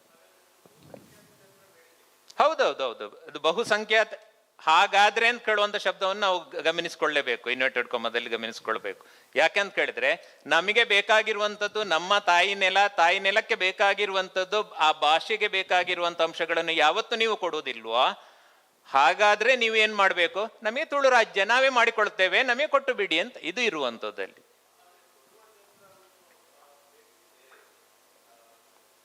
ಅಲ್ಲ, ಅದು ಕೊಡುವುದಿಲ್ಲ ಅಂತ ಕೇಳುವಂಥದ್ದು ಗೊತ್ತಿದೆ, ಸ್ಪಷ್ಟ ಇದೆ. ಅದಲ್ಲ ಸರ್, ಈ ತುಳು ರಾಜ್ಯದ್ದು ನೀವು ಪ್ರತ್ಯೇಕ ರಾಜ್ಯದ ಬಗ್ಗೆ ನೀವು ಹೇಳಿದ್ದು ಸ್ಪಷ್ಟೀಕರಣ ಸರಿ ಇದೆ. ಕೊಡುವ ರಾಜ್ಯ ಪ್ರತ್ಯೇಕ ರಾಜ್ಯ ಬೇಕಂತ ಅಲ್ಲೇನು ಕೇಳ್ತಾ ಇದ್ದಾರೆ, ಅವ್ರದ್ದು ಬೇರೆ ಕೆಲವು ವಿಚಾರಗಳಿದೆ. ಅದು ಏನಂತ ಸ್ವಲ್ಪ ಹೇಳ್ಬೋದಾ? ಅಲ್ಲಿ ಕೇವಲ ಭಾಷೆಗೆ ಮಾನ್ಯತೆ ಸಿಗ್ತಾ ಇಲ್ಲ ಅನ್ನೋದಲ್ಲ, ಆ ಒಟ್ಟಾರೆ ಆ ಪ್ರದೇಶದ ಅಭಿವೃದ್ಧಿ ಆಗ್ತಾ ಇಲ್ಲ ಅನ್ನುವಂಥದ್ದು, ಅದ್ರ ಬಗ್ಗೆ ಸರ್ಕಾರ ನಿರ್ಲಕ್ಷ್ಯ ಮಾಡಿದೆ. ಆಡಳಿತಾತ್ಮಕವಾಗಿ ಮೊದಲು ಕೊಡಗು ಸಿ ರಾಜ್ಯ ಅಂತ ಇತ್ತು, ಅನಂತರ ಕೊಡಗು ವಿಲೀನ ಆಯಿತು, ಮೈಸೂರು ರಾಜ್ಯದೊಟ್ಟಿಗೆ ವಿಲೀನ ಆಯಿತು. ಆ ಕೊಡಗು ಸಿ ರಾಜ್ಯ ಅಂತ ಇರುವಾಗ ಇಲ್ಲಿನ ಪ್ರತಿನಿಧಿಗಳೇ ಕೊಡವ ವಿಧಾನಸಭೆಯನ್ನು ಪ್ರತಿನಿಧಿಸ್ತಾ ಇದ್ದರು. ಒಂದಷ್ಟು ನಮ್ಮವರ ಕೂಗು ಸರ್ಕಾರಕ್ಕೆ ತಲುಪ್ತದೆ ಅಂತ ಹೇಳುವಂಥ ನಿಟ್ಟಿನಲ್ಲಿ 1956ನೇ ಇಸ್ವಿಯವರೆಗೆ ಕೊಡಗು ಸಿ ರಾಜ್ಯ ಆಗಿರುವಾಗ ಅಂಥದ್ದೊಂದು ವ್ಯವಸ್ಥೆ ನಡೀತಾ ಇತ್ತು. ಅನಂತರ ಕೊಡಗು ನಿರ್ಲಕ್ಷ್ಯಕ್ಕೆ ಒಳಪಡ್ತಾ ಇದೆ ಅಂತ ಆಗುವಾಗ ಒಂದು ಅಸಹಾಯಕ ಕೂಗಾಗಿ ಕೊಡಗು ರಾಜ್ಯ ಬೇಕು ಅಂತ ಹೇಳುವಂಥ ಒಂದು ಬೇಡಿಕೆ ಬಂದಿದ್ದು ಹೌದು. Thank you. ನಮ್ಮ ಸಮಯ ಇನ್ನು 1 ನಿಮಿಷ ಉಳಿದಿರುವಂಥದ್ದು. ನಮಗೆ ಇಷ್ಟು ಹೊತ್ತು ಕೊಡವ ಭಾಷೆಯ ಭಾಷೆ, ನೆಲ ಮತ್ತು ಬದುಕು ಇದರ ಬಗೆಗೆ ನಮಗೆ ಮಾಹಿತಿಗಳನ್ನು ಕೊಟ್ಟು ಆ ನಂತರದಲ್ಲಿ ಅವುಗಳ ಚರ್ಚೆಗಳನ್ನು ನಡೆಸಿಕೊಟ್ಟಿರುವವರು ಕೆ ನಾಗೇಶ್ ಕಾಲೂರು ಅವರು ಹಾಗೂ ರೇವತಿ ಮೇಡಮ್ ಅವರು. ಅವರಿಬ್ಬರಿಗೂ ಕೂಡ ನಾನು ಎಲ್ಲರ ಪರವಾಗಿ ನಾನು ಕೃತಜ್ಞತೆಗಳನ್ನು ಅರ್ಪಿಸ್ತಾ ಇದ್ದೇನೆ. ಈ ಆಸಕ್ತಿದಾಯಕ ಗೋಷ್ಠಿಗಾಗಿ ಧನ್ಯವಾದಗಳು. ಈಗ ನಮ್ಮ ಆಹ್ವಾನವನ್ನು ಮನ್ನಿಸಿ ಇಲ್ಲಿಗೆ ಆಗಮಿಸಿದ ನಮ್ಮ ಪ್ರೀತಿಯ ವಕ್ತಾರರು ಹಾಗೂ ಸಮನ್ವಯಕಾರರಿಗೆ ಕೃತಜ್ಞತೆ ಸಲ್ಲಿಸುವ ಸಮಯ. ನಮ್ಮ ಗಣ್ಯ ಅತಿಥಿಗಳಿಗೆ ಪ್ರೀತಿಯ ಸ್ಮರಣಿಕೆಯನ್ನು ನೀಡಿ ಗೌರವಿಸಬೇಕಾಗಿ ನಾನು ಹಿತೇಶ್ ಶೆಟ್ಟಿ ಅವರನ್ನು ವೇದಿಕೆಗೆ ಆಹ್ವಾನಿಸುತ್ತಿದ್ದೇನೆ.